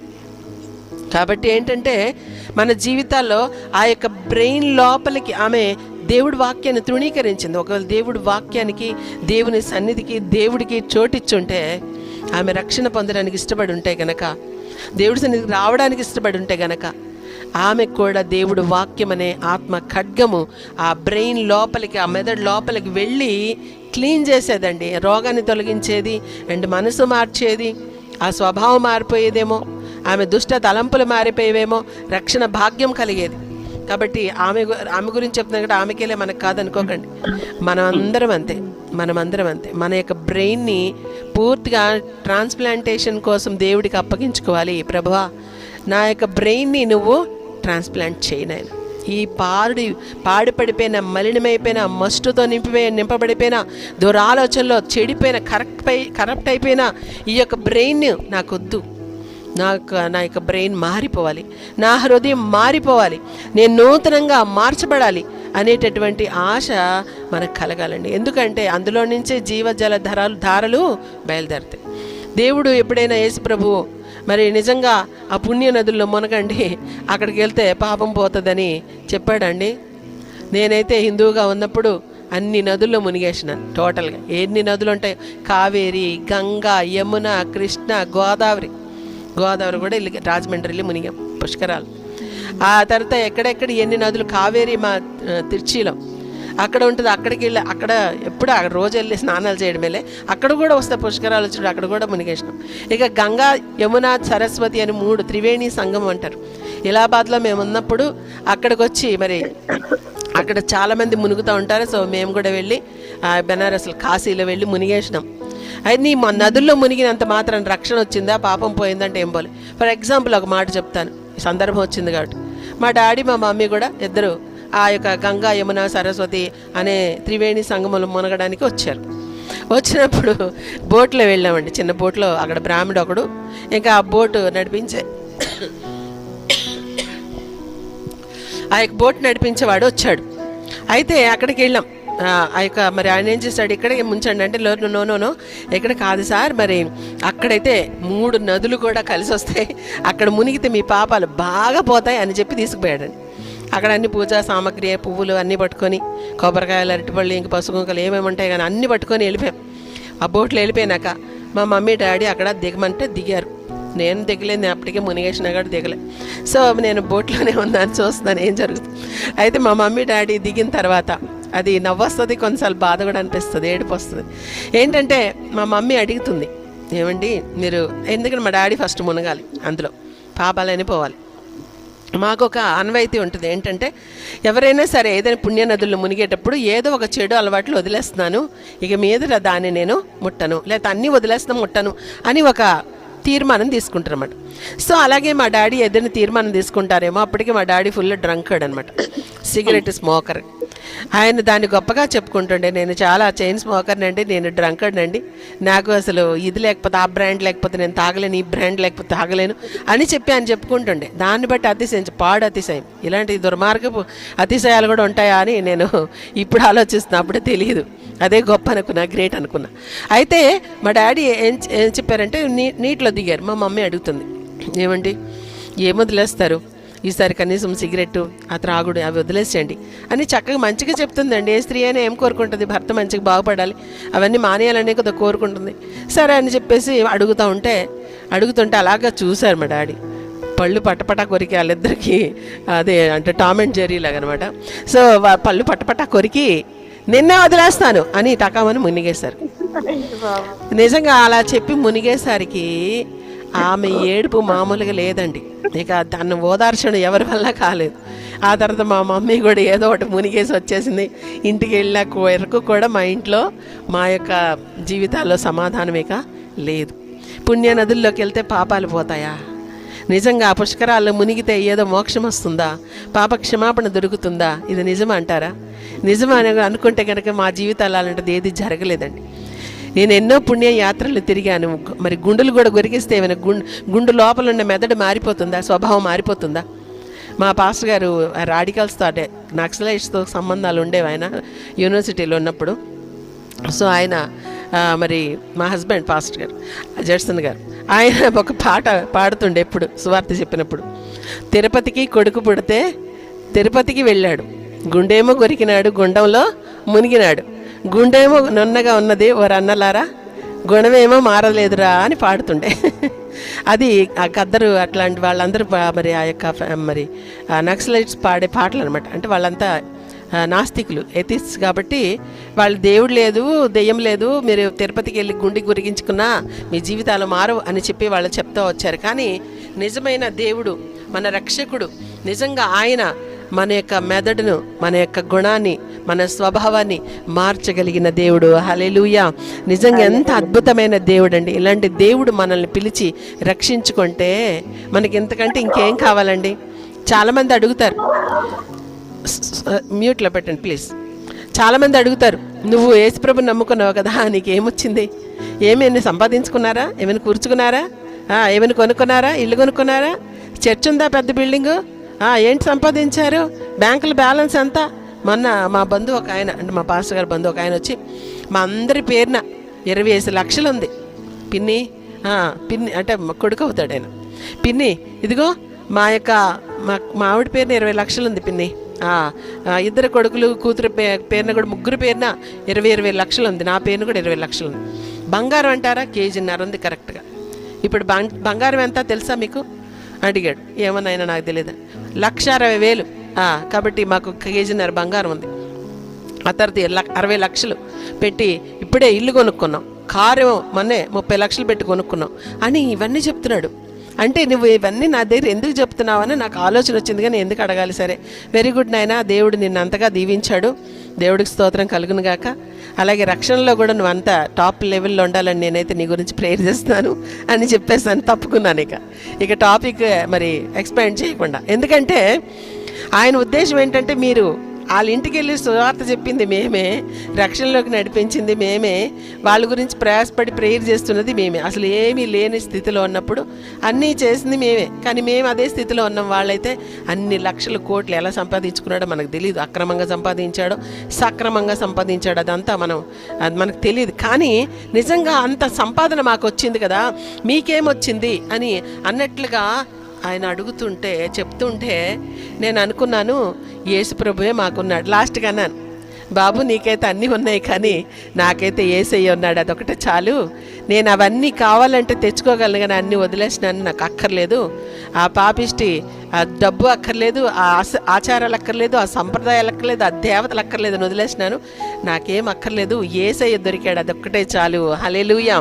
కాబట్టి మన జీవితంలో నిజంగా యేసు ప్రభు ఉంటే అన్నీ ఉన్నట్టే కదండి. ఈ భూమి ఎవరిది? ఈ ఆకాశం ఎవరిది? ఈ సృష్టి అంతా ఎవరిది? ఎవరిదండి ఇదంతా? ఈ సకల సంపదలు ఎవరివండి? బుద్ధి జ్ఞానములు సర్వ సంపదలు ఎవరి వశమై ఉన్నాయి చెప్పండి? ఎవరి వశమై ఉన్నాయండి? యేసు క్రీస్తు వశమై ఉన్నాయి.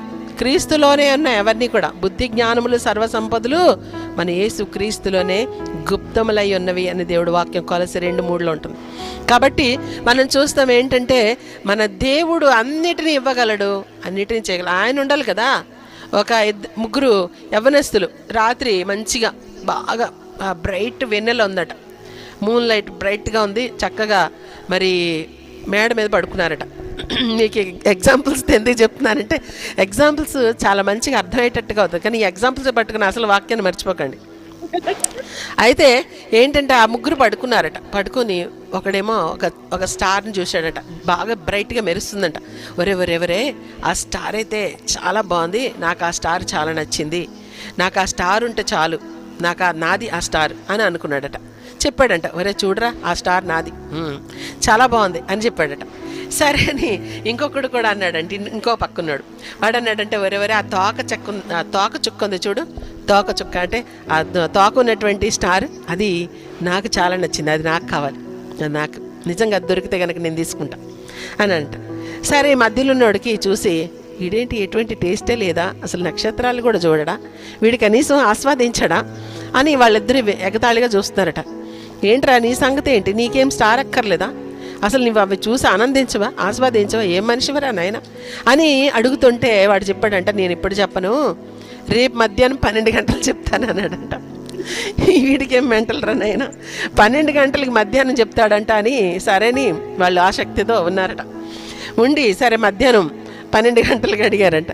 సరేరా నువ్వు మరి రేపు మధ్యాహ్నం 12 గంటలు చెప్తా అన్నావు కదా, ఏం చెప్తావు అని అడిగితే ఆయన అన్నాడట, ఇదిగో ఇప్పుడు ఏం కనిపిస్తుంది ఆకాశంలో చూడండి అంటే, సూర్యుడిని చూడండి, ఆ సూర్యుడే నాది, నాకు ఆ సూర్యుడే కావాలి అన్నాడట. హల్లెలూయా.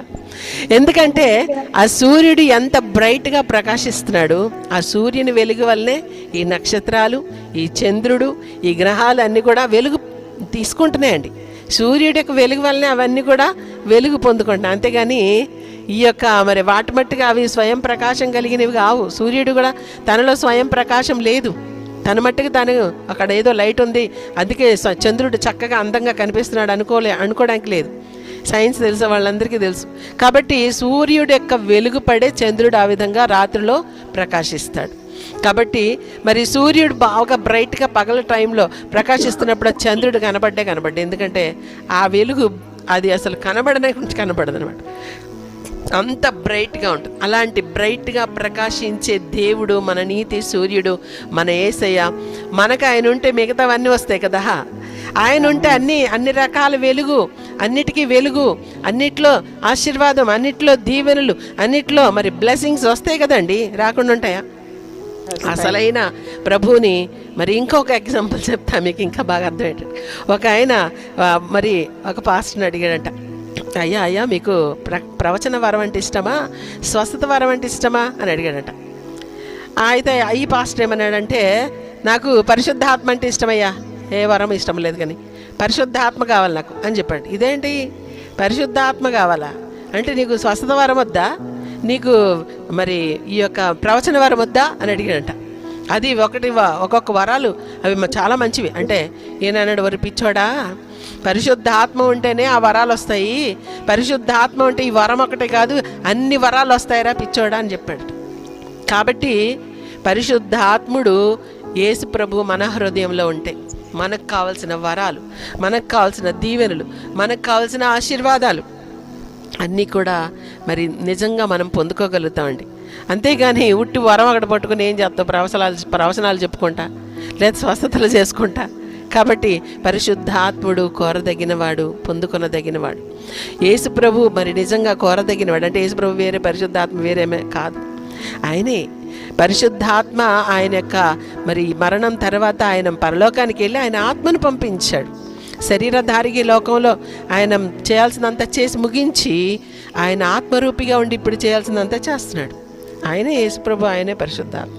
త్రియేక దేవుడు, తండ్రి ఆయనే. నేను తండ్రి ఏకమయ్యనులాగా మీరు కూడా మాలో ఉండాలి అని యేసుప్రభు ప్రేయర్ చేయలేదా? కాబట్టి మనం చూస్తాం దేవుడు వాక్యంలో మరి మన హృదయంలో ఎవరికి చోటు ఇవ్వాలి, మన హృదయం ఎవరికి ఇవ్వాలి? మన హృదయము దేవుడికి ఇవ్వాలి. ఆ హృదయం మార్చేస్తాడు ఆయన. రాతి గుండెని తీసేసి మాంసపు హృదయాన్ని ఇస్తాడు. అంతే నూతన స్వభావం ఇస్తాడు, నూతన హృదయం ఇస్తాడు. అంతేకాకుండా మరి ఆ హృదయంలో ఎవరుండాలనుకుంటున్నాడు? నూతన హృదయంలో ఎవరుంటారు? పాత హృదయంలో అన్నీ ఉన్నాయి. ఏమేమి ఉన్నాయి? లోకం ఉంది, లోకాశలు ఉన్నాయి, దురాశలు ఉన్నాయి, మరి చెడు తలంపులు ఉన్నాయి, లస్ట్ ఉంది, మరి పాపిష్టి ఆలోచనలు ఏవైతే మరి లోకంలో ఉన్న అన్ని బ్రెయిన్లో ఫీడ్ అయిపోయినాయి, లేకుండా లేవు కదండి. మరి గొడవలాడడం కానీ లేకపోతే ఇంకా ఏమేమి ఈ లోకంలో ఉంటాయి అవన్నీ కూడా మరి మనకు ఈ యొక్క హృదయంలో ఫీడ్ అయిపోయి ఉంటాయి. కానీ ఎప్పుడైతే మనం నిజంగా ఈ హృదయం మార్చబడడానికి అప్పగించుకుంటాం, ఆ హృదయం నూతన హృదయం దేవుడు ఇచ్చిన తర్వాత ఆ హృదయంలో ఎవరుంటారు? దేవుడే ఉంటాడు. ఆ రోజుల్లో పశువుల తొట్టిలో యేసుప్రభువుకి మరి చోటిచ్చారు. అందులో యేసుప్రభుని పడుకోబెట్టారు బాలుడిగా పుట్టినప్పుడు కదండి. పశువుల పాకలో, పశువుల తొట్టిలో మరియమ్మ తీసుకెళ్ళి ఆ బేబీ జీసస్ని అక్కడ పెట్టారు. అయితే మరి ఆ యొక్క తొట్టిలో నిజంగా మామూలుగా అయితే ఏమేస్తారండి? తొట్టి అంటే తెలుసు కదా, కుడితే తొట్టి, అంతే కదా. తొట్టి అంటే అదేనా కాదా? అవును. కుడితే తొట్టిలో ఏమేస్తారు మీరు? మంచిగా ఫ్రెష్గా వండిన అన్నం వేస్తారా? కుడితే అంటే అన్ని చెత్త చెదారం మిగిలిపోయింది అంతా, ఏమేమి కడిగేసి పోసేస్తారు, అవన్నీ గంజి పోసేస్తారు, అన్నం కడిగిన నీళ్లు పోసేస్తారు, అరటికాయ తొక్కలు పడేస్తారు. నేను చూసా. ఆ కుడితే అంటే భయంకరంగా వాసన కూడా వస్తుంటుంది. పాపం ఆవులు తాగేస్తూ ఉంటాయి. మేకలు తాగుతలేదు నాకు తెలియదు, ఆవులైతే తాగేస్తాయండి, గేదెలు. అయితే ఆ కుడితే తొట్టెలో మరి అన్ని చెత్త చెదారము అన్నీ నింపబడాలి. కానీ ఇప్పుడు ఆ కుడితే తొట్టెలో ఎవరిని పెట్టారంటే జీసస్ని పెట్టారు, యేసయ్యని పెట్టారు. ఇప్పుడు యేసుప్రభు మన హృదయం కూడా ఒక కుడితే తొట్టె లాంటిది. ఈ కుడితి తొట్టెలో మనం దేవుడిని యేసుప్రభుకి మన ఈ తొట్టిని కనుక అప్పగిస్తే, ప్రభు ఆ రోజు ఆ యొక్క పశువుల శాలలో నా తొట్టిలో పరండు పెట్టడానికి ఉండడానికి ఇష్టపడ్డావు, మరి నా యొక్క హృదయం అనే ఈ తొట్టిలో నువ్వు నాయన ఉండడానికి దీన్ని మరి నూతన పరచండి ప్రభా. ఈ తొట్టి అంత ఖాళీ చేసి నీకు ఇస్తాను నేను, లేకపోతే నువ్వే ఖాళీ చేసుకో. అంతే కదండి, మనం ఖాళీ చేసుకోలేం. ఈ తొట్టి అంటే ఇక్కడ చూపిస్తున్నా, ఇక్కడ కాదు, ఈ తొట్టి అండి. ఈ యొక్క కుడితే తొట్టిలో ఏమేమి ఉన్నాయి? అన్ని చెత్త చెదారాలే ఉన్నాయి. ఈ కుడితే తొట్టి మొత్తం ఆ యొక్క ఇంట్లో ఉన్న మాలిన్యాలన్నీ కూడా పోసేసిన తొట్టి. కాబట్టి అలాంటి తొట్టిలో, ఈ యొక్క తొట్టిలో యేసయ్యను మరి నిజంగా ఆహ్వానిస్తే ఆయన వచ్చి ఉండడానికి, ఆయన మనల్ని పరిపాలించడానికి, ఆయన ప్రకాశించడానికి ఇష్టపడుతున్నాడు. కాబట్టి మరి నిజంగా అలాంటి కృప దేవుడు మనకివ్వాలి అని నేనైతే హృదయపూర్వకంగా కోరుకుంటున్నాను. ఇంకొక మాట మనం చూసి ముగించేసుకుందాం. చూడండి దేవుడు వాక్యంలో నుంచి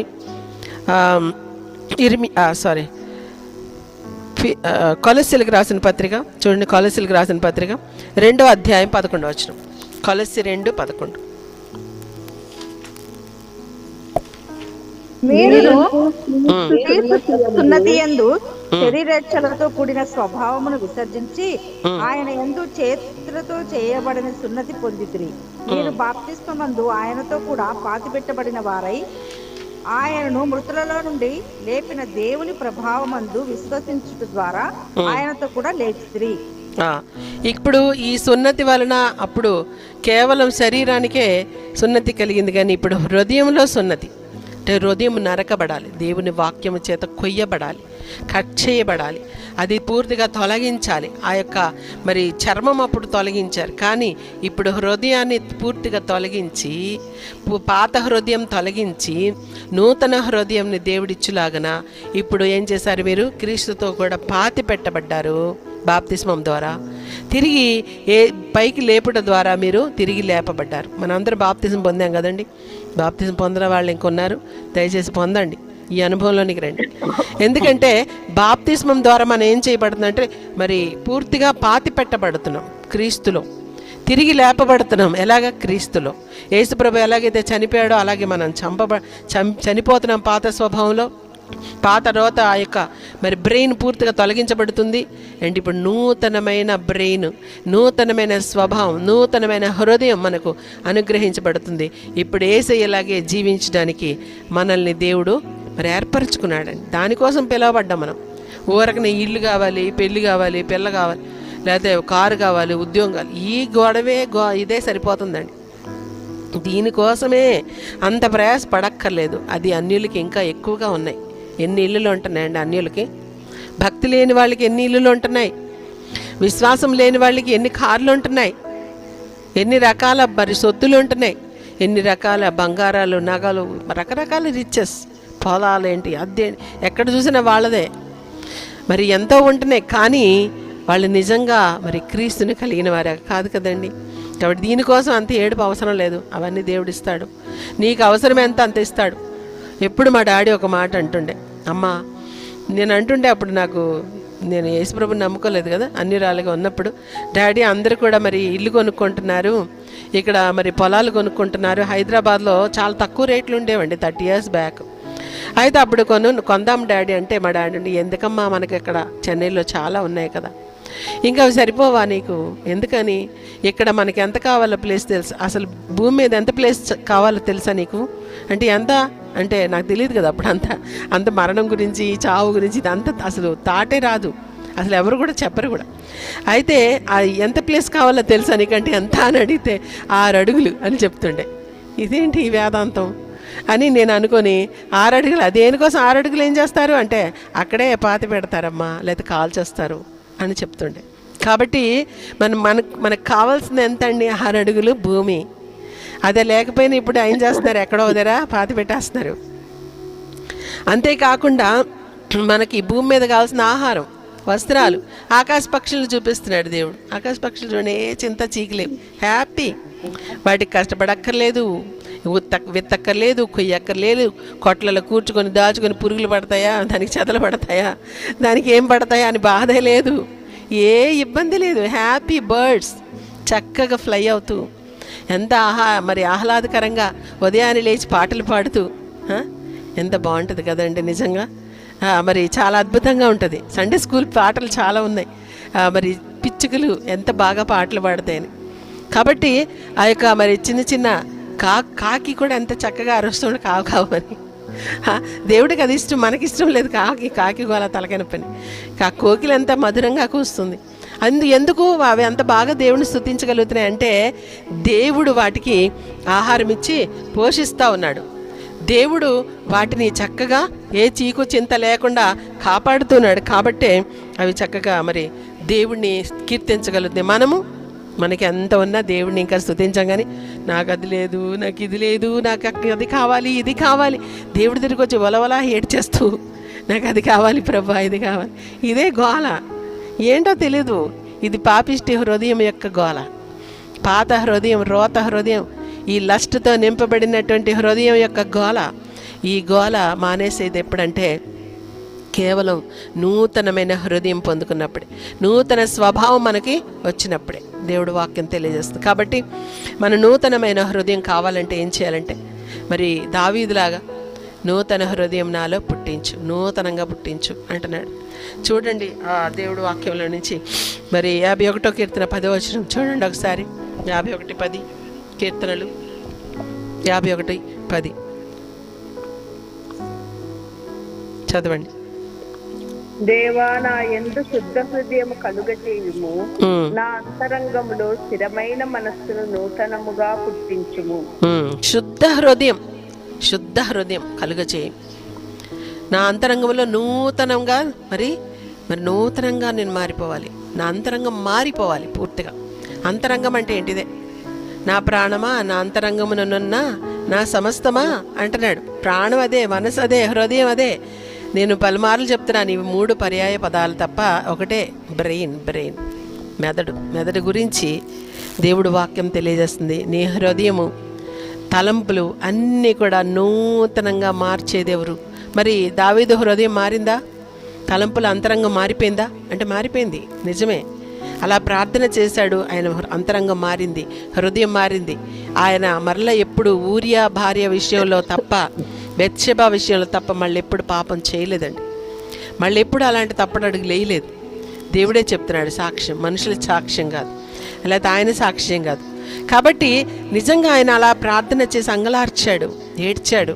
దానికి దేవుడు చక్కని నూతన హృదయంతో ఆయనకి తృప్తిపరిచాడు. అలాగే మనం చూస్తాము చూడండి, రోమా పత్రిక 2వ అధ్యాయము 28వ వచనం 29వ వచనం చదవండి. రోమా పత్రిక 2వ అధ్యాయము 28, 29 వచనం. బాహ్యమునకు యూదుడైన వాడు యూదుడు కాదు, శరీరమందు బాహ్యమైన సున్నతి కాదు, అయితే అంతరంగమందు యూదుడైన వాడే యూదుడు, మరియు సున్నతి హృదయ సంబంధమైనదై ఆత్మయందు జరుగునదే గాని అక్షరం వలన కలుగునది కాదు. అట్టి వానికి మెప్పు మనుషుల వలన కలుగదు, దేవుని వలననే కలుగును. చూడండి ఇక్కడ ఎంత చక్కని మాట దేవుడు వాక్యాలు చూస్తాం. బాహ్యమునకు యూదుడైన వాడు యూదుడు కాడు అంటే బయటికి తెల్ల బట్టలు వేసుకొని మంచిగా ప్రైజ్లాడండి, వందనాలండి అని క్రైస్తవ భాష మాట్లాడి బైబిల్ వాక్యం బాగా బోధించడం, లేదా మాట్లాడడం, లేకపోతే ప్రార్థన చేసేయడము, లేకపోతే భక్తిగా చర్చికి వెళ్ళిపోయి కానుకలు ఇచ్చేయడము, ఇది కాదు క్రైస్తవ్యము అని సింపుల్గా దేవుడు వాక్యం తెలియజేస్తుంది. బాహ్యమునకు యూదుడు అంటే యూదులు ఏం చేస్తారు తెలుసు కదా మీకు? యూదులు ఏం చేస్తారో తెలుసా? ఏం చేస్తారంటే వాళ్ళన్నీ వారానికి 2 సార్లు ఉపవాసం ఉంటారు. పరిసయ్యుడి ప్రార్థనలు మనకు అర్థమవుతుంది. దశమ భాగాలన్నింటిలో కూడా ఇస్తారు, బలులు అర్పణలు అర్పిస్తారు, చాలా చక్కగా నిష్ఠగా ఉంటారండి. కానీ అది కాదు అని దేవుడే వాక్యమే తెలియజేస్తుంది. అంతరంగం లేదు మార్పు. మనసు మారిందా? ఆ యొక్క హృదయం మారిందా? బ్రెయిన్ మారిందా? అది మారకపోతే నువ్వు యూదుడు కాదు, నువ్వు క్రైస్తవుడు కాడు అని దేవుడు వాక్యం తెలియజేస్తుంది. కాబట్టి క్రైస్తవుడు, నిజమైన క్రైస్తవుడు ఎవరంటే, క్రిస్టియన్ అంటే ఏంటంటే క్రైస్ట్ ఇన్, మన లోపల క్రీస్తు ఉండడమే. కాబట్టి ఇక్కడ దేవుడు వాక్యం ఏం తెలియజేస్తుంది అంటే చూడండి, అయితే అంతరంగమందు యూదుడైన వాడే యూదుడు, మరి సున్నతు హృదయ సంబంధమైనదై ఆత్మయందు జరుగునది కానీ అక్షరము వలన కలుగునది కాదు. చూసారా? కేవలం బయటికి ఊరికే బాప్తిసం తీసుకున్నావు, మునికి లేచావు అంటే ఇదేంటి బాప్తిసం తీసుకోమని మీరే చెప్పారు. అవును చెప్పాము, కానీ ఎప్పుడు తీసుకోవాలి? హృదయంలో మారు మనసు కలిగినప్పుడు. పశ్చాత్తాపం వచ్చిందా? పాపాలు ఒప్పుకొని వదిలిపెట్టావా? మారు మనసు పొందావా? అదేది జరగకుండా ఊరకెళ్ళి టపకమని మునిగి లేస్తే నీ మురికిపోదు కదా. కనీసం స్నానం చేసినా మురికిపోతుంది, కానీ ఈ యొక్క ఊరికి బాప్తిసంలో మురిగిన పోతుందండి? మురికిపోదు కదా. పాపం కూడా పోదు కదా, ఏది పోదు. కాబట్టి ముందు ఏం చేయాలంటే హృదయంలో కలగాలి ఆ సున్నతి. హృదయం నరకబడాలి, దేవుడి వాక్యమనే ఆత్మ ఖడ్గముతో హృదయం నరకబడాలి, హృదయం శుద్ధి చేయబడాలి, హృదయం తొలగించి నూతన హృదయం రావాలి, మారు మనస్సు. ఎందుకంటే ఆ మనసు పోయి పాత మనసు పోయి కొత్త మనసు, దేవుడిచ్చే మనసు నీకు రావాలి. అప్పుడు నువ్వు వెళ్ళి మరి బాప్తిసం తీసుకున్నప్పుడు ఇప్పుడు పూర్తిగా సంపూర్ణమైనటువంటి పవిత్రుడిగా, పవిత్రురాలుగా నువ్వు జీవించగలుగుతావు. అది నిజం. అది ఎవరిలో జరగట్లేదు ఈ రోజుల్లో అంతా ఒక వేషధారణ భక్తి, రొటీన్ భక్తి, తొందర ఏదో అంత హడావడి, కూర్చొని ప్రార్థన చేయడం కూడా టైం లేదు మనుషులకి. ఎక్కడ టైం ఉందండి ప్రార్థన చేయడానికి? ఊరకని అడుక్కొని వెళ్ళిపోవటమే. ఎవరో ప్రార్థన చేస్తే తలక ఉంచేసి బ్లెస్సింగ్స్ వచ్చేసాయి, నాకు ఏమొచ్చేసాయి, నీకు వచ్చేస్తా అని ఇల్లు వచ్చేస్తుంది, పెళ్లి జరిగిపోద్ది, పిల్లలు వచ్చేస్తారు, కార్లు వచ్చేస్తాయి, లేకపోతే మరి ఎక్కడికైనా వెళ్ళడానికి వీసాలు కూడా వచ్చేస్తాయి. ఇవన్నీ బాగానే ఉంటాయి, కానీ నీకు పరలోకం వెళ్ళడానికి ఏది? పరలోకం వెళ్ళడానికి అర్హత ఏది? దేవుడితో సంబంధం ఏది? మరి నిత్య జీవం ఏది? ఇదే నా శాశ్వతం ఈ లోకంతో ఎండింగ్. అంతేనా జీవితం? కాబట్టి దేవుడికి స్తోత్రం కలుగును గాక. మనం బాహ్యానికి ఊరికే క్రైస్తవ వేషధారణ, క్రైస్తవ భాష, క్రైస్తవ వందనాలు, లేకపోతే ఆచారాలు, లేకపోతే ఇలా ఉంటాం మేము, అలా ఉంటాం మేము, అంత గొప్పలు ఎంత గొప్పలు చెప్పుకోవడం బట్టి కాదు, కానీ హృదయములో జరగాలి మార్పు. హృదయం అంటే బ్రెయిన్లో మార్పు కలగాలి, నీ స్వభావం మారిపోవాలి, నీ హృదయం మారిపోవాలి. నిజంగా చంద్రలీల సిస్టర్ ఎప్పుడు చెప్తుంటాను, ఆయన చర్చికి కూడా వస్తాడు, పాటలు పాడతాడు ఆయన. అలా హస్బెండ్ మంచి సింగర్ అండి ఆయన. మరి అన్నీ కూడా మంచిగా అన్నీ బాగానే ఉంటాయి చూడటానికి, పలకరింపు బాగానే ఉంటుంది. ప్రైజ్ లార్డ్ సిస్టర్ అని మంచిగా పలకరిస్తా, అన్నీ బాగానే ఉన్నాయి. ఏదో హృదయ మార్పు లేదు. ఆ పాత హృదయం తొలగించబడాలి, నూతన హృదయం రావాలంటే ఆయన ఒప్పుకోవాలి దానికి.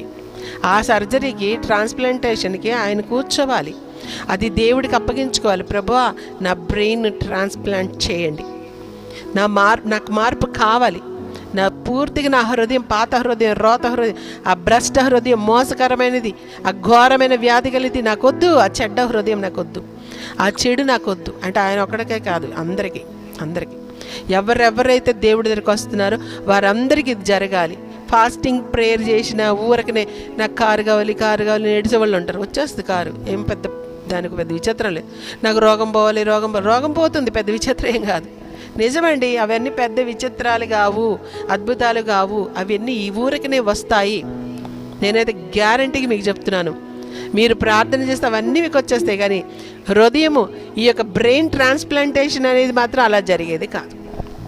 ప్లీజ్ మీకు మీరు సమర్పించుకొని నాకు ఈ కార్యం జరగాలి, నా యొక్క బ్రెయిన్ పూర్తిగా మారాలి, నేనైతే పూర్తిగా మారిపోవాలి, నా స్వభావం మారిపోవాలి, పాత రోత స్వభావం మారిపోవాలి. అపస్తుడైన పౌలు ఎలా మారాడు చూడండి, ఎలా మారాడు. ముందు ఎలాంటి వాడు? నరహంతకుడు, దూషకుడు, హింసకుడు, హానికరుడు. ఇప్పుడు సాత్వికుడిగా మారిపోయాడు, దీనుడిగా మారిపోయాడు. నేను క్రీస్తుని పోలి నడుచుకుంటున్నా. హల్లెలూయా. క్రీస్తుని పోలి నేను నడుచుకొని చిన్న ప్రకారం మీరు నన్ను పోలి నడుచుకోండి అని చెప్పగలిగిన సత్తా కలిగిన పరిశుద్ధుడిగా మార్పు చెందాడు. హల్లెలూయా. కాబట్టి మరి ఏం సంపాదించుకున్నాము? దేవుడి దగ్గరికి వచ్చి ఏమొచ్చింది? పేతురికి ఏమొచ్చింది? పేతురు అడిగాడు అప్పటికే, ఆయన హృదయం మార్పు చెందకముందు అడిగాడు. ఏమనంటే, ప్రభువా మేము అన్నీ వదిలిపెట్టి నీ దగ్గరికి వచ్చాం కదా, మరి నువ్వు మాకు ఏమిస్తావు అని అడిగాడు. అలాగే మరి రకరకాలుగా చాలా మంది వచ్చేసారు అన్నీ వదిలిపెట్టి. వాళ్ళందరూ కూడా అనుకున్నారు, యేసు ప్రభు నాకు కుడి పక్కన ఒక సింహాసనం, ఎడం పక్కన ఒక సింహాసనం వేసి, మరి యోహాను యాకోబు వాళ్ళ తల్లి కూడా సలోమి కూడా వచ్చి అడిగింది, అయ్యా నీ కుడి పక్కన ఒకరు, నీ ఎడం పక్కన ఒకరు కూర్చుండేటట్టుగా అధికారాలు ఇవ్వండి ప్రభా, ఇవ్వండి అని చెప్పి ఆమె కూడా వచ్చి రికమెండేషన్ అనమాట, తల్లి రికమెండేషన్. అవన్నీ జరిగాయా? వాళ్ళందరూ నిజంగా అధికారాలు పొందుకున్నారండి. ఇక్కడేం భూరాజ్యాలు వేయలేరా? లేదా పేతురు అడిగినట్లుగా మరి ఏమైనా పొందుకున్నాడా? పాపం ఏమొచ్చిందండి ఈ భూమి మీద? ఏం సంపాదించుకున్నారు అంటే అంత వేస్టేనా యేసు ప్రభు నమ్ముకొని? అంటే అవును, ఇవన్నీ నీకు కావాలంటూ ఉంటాయి, కానీ అవే కాదు శాశ్వతమైనవి. వాళ్ళు అవన్నీ ఒక పెంటతో సమానంగా ఎంచుకున్నారు. అపొస్తలుడైన పౌలు అదే అంటాడు, ఫిలిప్పీయులకు రాసిన పత్రిక 3వ అధ్యాయం 7వ వచనం నుండి మనం చదివితే, ఏవేవి నాకు లాభకరములై ఉండినా వాటన్నిటిని నేను మరి నష్టముగాను పెంటతో సమానంగానే ఎంచుకుంటున్నాను అని లాస్ట్కి తేల్చికొట్టేశాడండి. నాకున్న జ్ఞానం కావచ్చు, నాకున్న తెలివి కావచ్చు, నాకున్న చదువు, నాకున్నటువంటి మరి ఆ యొక్క సిటిజన్షిప్, నాకున్నటువంటి ఏదైతే ఆస్తులు అంతస్తులు ఉన్నాయో, నేను యూదుడిని, ఇలా మరి నేను యూద వంశంలో నుంచి వచ్చిన వాడిని అనేటటువంటి ఏదైతే ఉందో అవన్నీ కూడా ఒక పెంటతో సమానంగా పెట్టేశాను. ఎందుకు అంటే నాకు క్రీస్తు యేసు చాలు, ఆయన కృప చాలు, ఆయన పునరుత్థాన శక్తి నాకు చాలు, ఆయన పునరుత్థాన బలము నాకు చాలు, ఇది నాకు చాలు, ఆయన ఆత్మ అభిషేకం నాకు చాలు, ఆయన ఉంటే నాకు చాలండి. దేవుడి సన్నిధిలో మనం పాడుతూ ఉంటాం, నీవు ఉంటే నాకు చాలు యేసయ్యా అని. దేవుడికి స్తోత్రం కలుగును గాక. కానీ నిజంగా అది చాలా చాలా చాలా అయితే నువ్వు ధన్యురాలివి, ధన్యుడివే.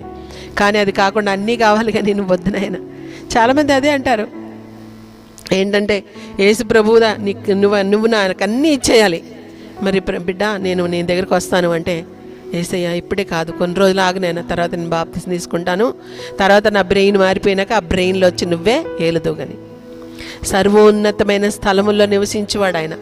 మన బాడీలో సర్వోన్నతమైన స్థలము ఇదే కదండి, తలకాయ కదా. తలకాయలో బ్రెయిన్ ఉంటుంది. ఈ బ్రెయినే ఇక్కడే సర్వోన్నతమైన స్థలము. ఈ స్థలములో ఆయన నివసించువాడు. ఆయన మనల్ని ఏలాలనుకుంటున్నాడు. మన బ్రెయిన్లో ఆయనే ఉండాలనుకుంటున్నాడు, మన హృదయంలో ఆయనే ఉండాలనుకుంటున్నాడు, మనల్ని నడిపించాలనుకుంటున్నాడు, మనల్ని ప్రకాశింపచేయాలనుకుంటున్నాడు, మన జీవితాలు అద్భుతంగా నడిపించాలి, ఆశీర్వాదకరంగా అనేకులకి. పేతురు, యోహానులు, మరి శిష్యులందరూ కూడా, అపొస్తలుడైన పౌలు, వీళ్ళు వాళ్ళకి మాత్రమే ఆశీర్వాదకరంగా ఉన్నారండి, ధనవంతులుగా ఉన్నారు, అంతేనా? అదేనా చాలా వాళ్ళకి? వాళ్ళు ప్రపంచాన్ని తల్ల క్రిందలు చేసేవారిగా అయ్యారండి. ఏమొచ్చు వాళ్ళకి చదువు రాదు, పేదరికి చదువే రాదు, చదువు రాని పామరుడు, చేపలు పట్టుకునే బెస్తావాడు. కానీ వాళ్ళని దేవుడు నిజంగా ఎలా మార్చేశారంటే ప్రపంచాన్ని తల్లి క్రిందలుగా చేసేవారిగా మార్చేసినాడు. కాబట్టి నిజంగా యేసయ్యకు మన జీవితాలు, మన బ్రెయిన్, మన హృదయాలు ఇస్తే గనక ఆయన మన హృదయంలో ఉండి మనకు ఏమి చేయకుండా ఉంటాడు, ఏం చేయకుండా ఉంటాడు. ఏమి చేయాలో అదంతా కూడా చేస్తాడు. నీకేమి కావాలో చూసుకుంటాడు, నీ యొక్క సమస్తము చూసుకుంటాడు. అప్పుడే ఏమైనా చేయగలవని పాట ధైర్యంగా పాడగలవు. కానీ ఏమైనా చేయగలవని బ్రెయిన్ మాత్రం నువ్వు మార్చలేవన్నట్టుగా బ్రెయిన్ మాత్రం దాచుకుంటే కుదరదండి, పని జరగదు. కాబట్టి నీ బ్రెయిన్ కూడా నువ్వు మార్చగలవు. దేవా, నా బ్రెయిన్ మార్చేస్తావు, ఇదిగోనైనా నా బ్రెయిన్ తీసుకో, నా హృదయం మార్చేయి. నా యొక్క పాడు హృదయం, పాత హృదయం, రోత హృదయం, భ్రష్ట హృదయం, ఘోరమైన వ్యాధి గల హృదయం, ఆ యొక్క మోసకరమైన హృదయం, ఇది తీసివేయండి తండ్రి, నాకొద్దు. దాన్ని నువ్వు నరికి పడేసాయి, నాకొద్దు. నాకు కొత్త హృదయం కావాలి, నూతన హృదయం, నూతన స్వభావం కావాలి. ఆ హృదయంలో నువ్వు ఉండాలి. మీరు నాశనం అయిపోయి ఎక్కడ పడితే అక్కడ ముక్కలు ఊడిపోయి చెత్త చెదారం అయిపోయి పాత ఇల్లును కోరుకుంటారండి? పాత ఇల్లు కోరుకుంటారా? లేకపోతే పాతగా పాడైపోయి పిచ్చి పిచ్చిగా అయిపోయిన చైర్ని కోరుకుంటారు కూర్చోడానికి? పిచ్చి పిచ్చిగా మొత్తం ముక్కలు ఊడిపోయి భయంకరంగా ఉంది, ఎక్కడ కూర్చోంటే కింద పడతాం అన్నట్టుగా ఉంది, శిథిలమైపోయింది, భయంకరంగా ఉంది, పాడైపోయింది, పురుగులు పట్టి చెదలు పట్టి, అలాంటి చైర్ అవన్నీ కోరుకుంటారా? అలాంటి ఇల్లు కోరుకుంటారా? అది మొత్తం డిమాలిష్ చేసి ఆ చైర్ మొత్తం కాల్చిపడేసి కొత్త చైర్ కొనుక్కుంటారు కదండి, కొత్త ఇల్లు కట్టుకుంటారు. అలాగే మన పాడైపోయిన ఈ బ్రెయిన్ని కూడా, ఈ హృదయాన్ని కూడా దేవుడు పూర్తిగా మార్చేసి నూతన హృదయంతో మనల్ని తృప్తిపరుస్తానని, మనల్ని దీవిస్తానని, మనల్ని ఆశీర్వదిస్తానని తెలియజేస్తున్నాడు. అట్లాంటి హృదయం ఉంటేనే మనం యేసయ్య దగ్గరికి నిజంగా మనస్ఫూర్తిగా రాగలుగుతాం, కన్నీటి ప్రార్థన చేయగలుగుతాం. మనం నిజంగా అవును కదా, నా పాత రోత హృదయం ఎంత దుఃఖకరంగా ఉంది అని దుఃఖపడతాం. భయంకరంగా ఉంది కదా, అయ్యయ్యో నేనెంత పాపిష్టిదాన్ని, నేనెంత పాపిష్టోడిని అని అప్పుడే అడగలుగుతారండి. అంతవరకు నేనెక్కడ పాపిని, నువ్వే పాపివి, నేనే పాపాలు చేయలే, చేసిన ఆ పాపాలన్నీ చిన్న చిన్నవే, మీ పాపాలే పెద్దవి. ఇట్లాంటి వాళ్ళు కూడా ఉన్నారు. ఏం చెప్పాలి? మన పాపాలు పెద్దవట, వాళ్ళ పాపాలు చిన్నవట. ఏంటి అదంతా చేస్తున్నారు కదా లోకంలో, అదంతా కామన్ అంట. కామన్ కాబట్టి అలా చేసేస్తాం, అంతేగాని మేమేం పెద్ద పాపలు కాదు అని అనుకునే వాళ్ళు ఎప్పుడు హృదయం మారిన వాళ్ళు కాదు. సో మనమందరం కూడా నిజమైన మార్పు మనలో కనిపించాలి. నిజమైన భక్తురాండ్రుగా భక్తిపరులుగా మనం ఉండాలి అంటే గనక మనకు హృదయం మార్పిడి అనేది జరగాలి. ఇది దేవుడు యేసయ్య మాత్రమే చేయగలడు. నేను కొండ మీద కూర్చుంటాను, అక్కడికి రండి, అక్కడ మారుస్తాను అన్నాడా? పుని అన్నాడా? నేను కొండ మీద కూర్చుంటాను, అక్కడ రండి, మారుస్తాను అన్నాడండి. యేసయ్య మన ఇంటికి వచ్చి మన హృదయం అనే తలుపు తడతా ఉన్నాడు.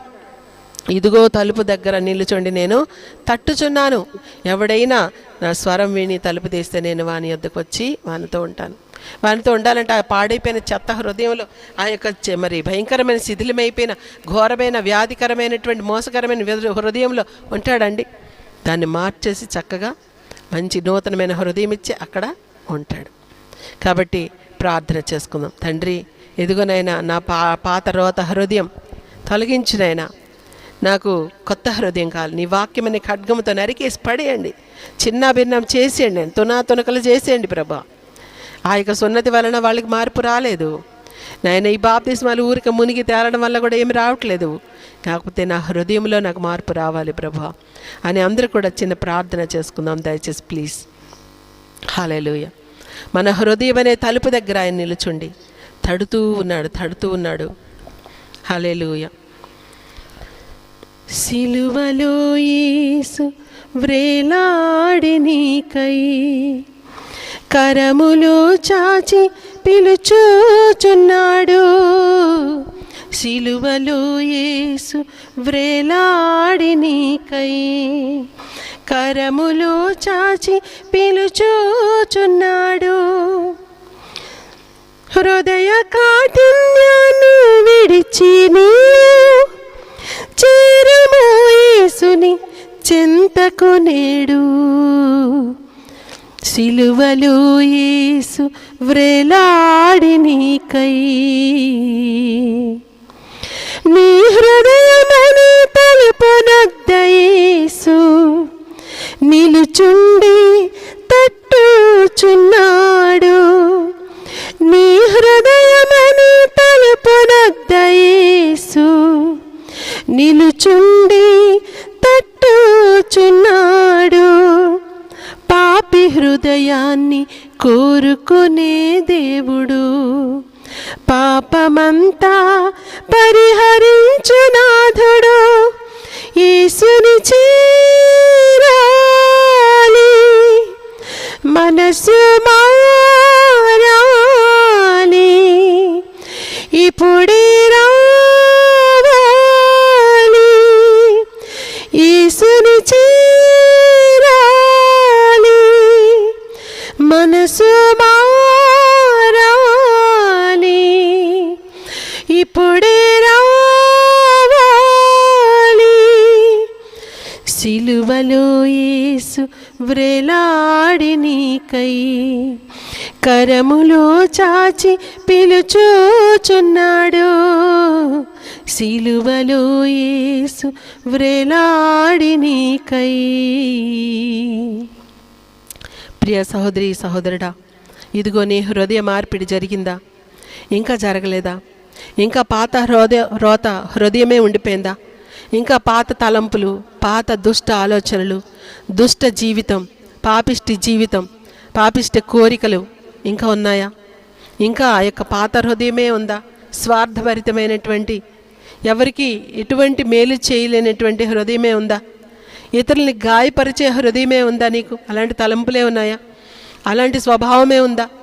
యేసయ్య అంటున్నారు, ఇదిగో నీ హృదయం అనే తలుపు దగ్గర నేను నిలుచుండి తట్టుచూ ఉన్నాను.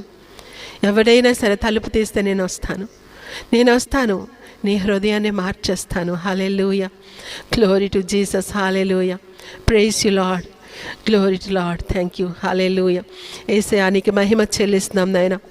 ఇదిగో ప్రభువా, నిజమే నాయన తండ్రి, మమ్మల్ని నాయన మా హృదయాలను మీ చేతులకు అప్పగించుకుంటున్నాం.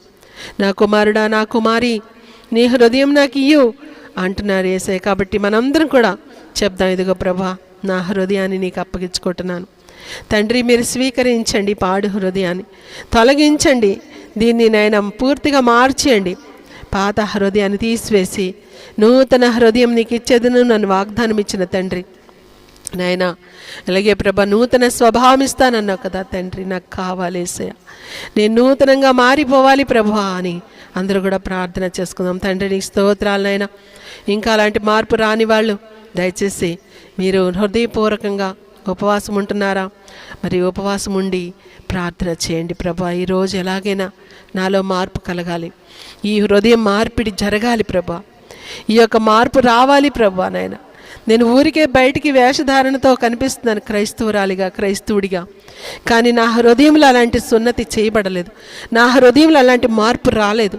కాబట్టి సహాయం చేయండి తండ్రిని. యథార్థంగా దేవుడి సన్నిధిలో ఎవరి మట్టుకు వారు ప్రార్థన చేసుకుందాం. హల్లెలూయా. తండ్రి నీకు మహిమ చెల్లిస్తున్నాం ప్రభా. ఇదిగో నాయన, నిజమైనటువంటి మార్పు నీ వలనే జరుగుతుంది. కొండలకి గుట్టలకి వెళ్ళి పూజలు చేసినా రాలేదు, నదుల్లో మునిగినా రాలేదు, ఎన్ని చేసినా రాలేదు, ప్రదక్షిణలు చేసినా రాలేదు, ఎన్ని నైనా తండ్రి మరి రకరకాల శ్లోకాలు వల్లించినా రాలేదు, ఎన్ని గుండెలు గొరుక్కున్నా రాలేదు. కానీ ప్రభా, నీవే నాయన మా హృదయాలను మార్చగలిగిన దేవుడు. కాబట్టి నీ కృపను అనుగ్రహించి సర్వమహిమ ఘనత ప్రభావం మీరు పొందుకొనమని, మా హృదయాలు నిజంగా నీ కొరకు తప్పించే హృదయాలుగా, నూతనమైన స్వభావంతో నూతనమైన హృదయాలుగా నాయన నీకు కనబడ్డానికి సాయం చేయమని యేసుక్రీస్తు నామములో ప్రార్థించి స్తుతించి వేడుకొని పొంది ఉన్నాం తండ్రి. Amen, amen, hallelujah, glory to Lord. Thank you Jesus.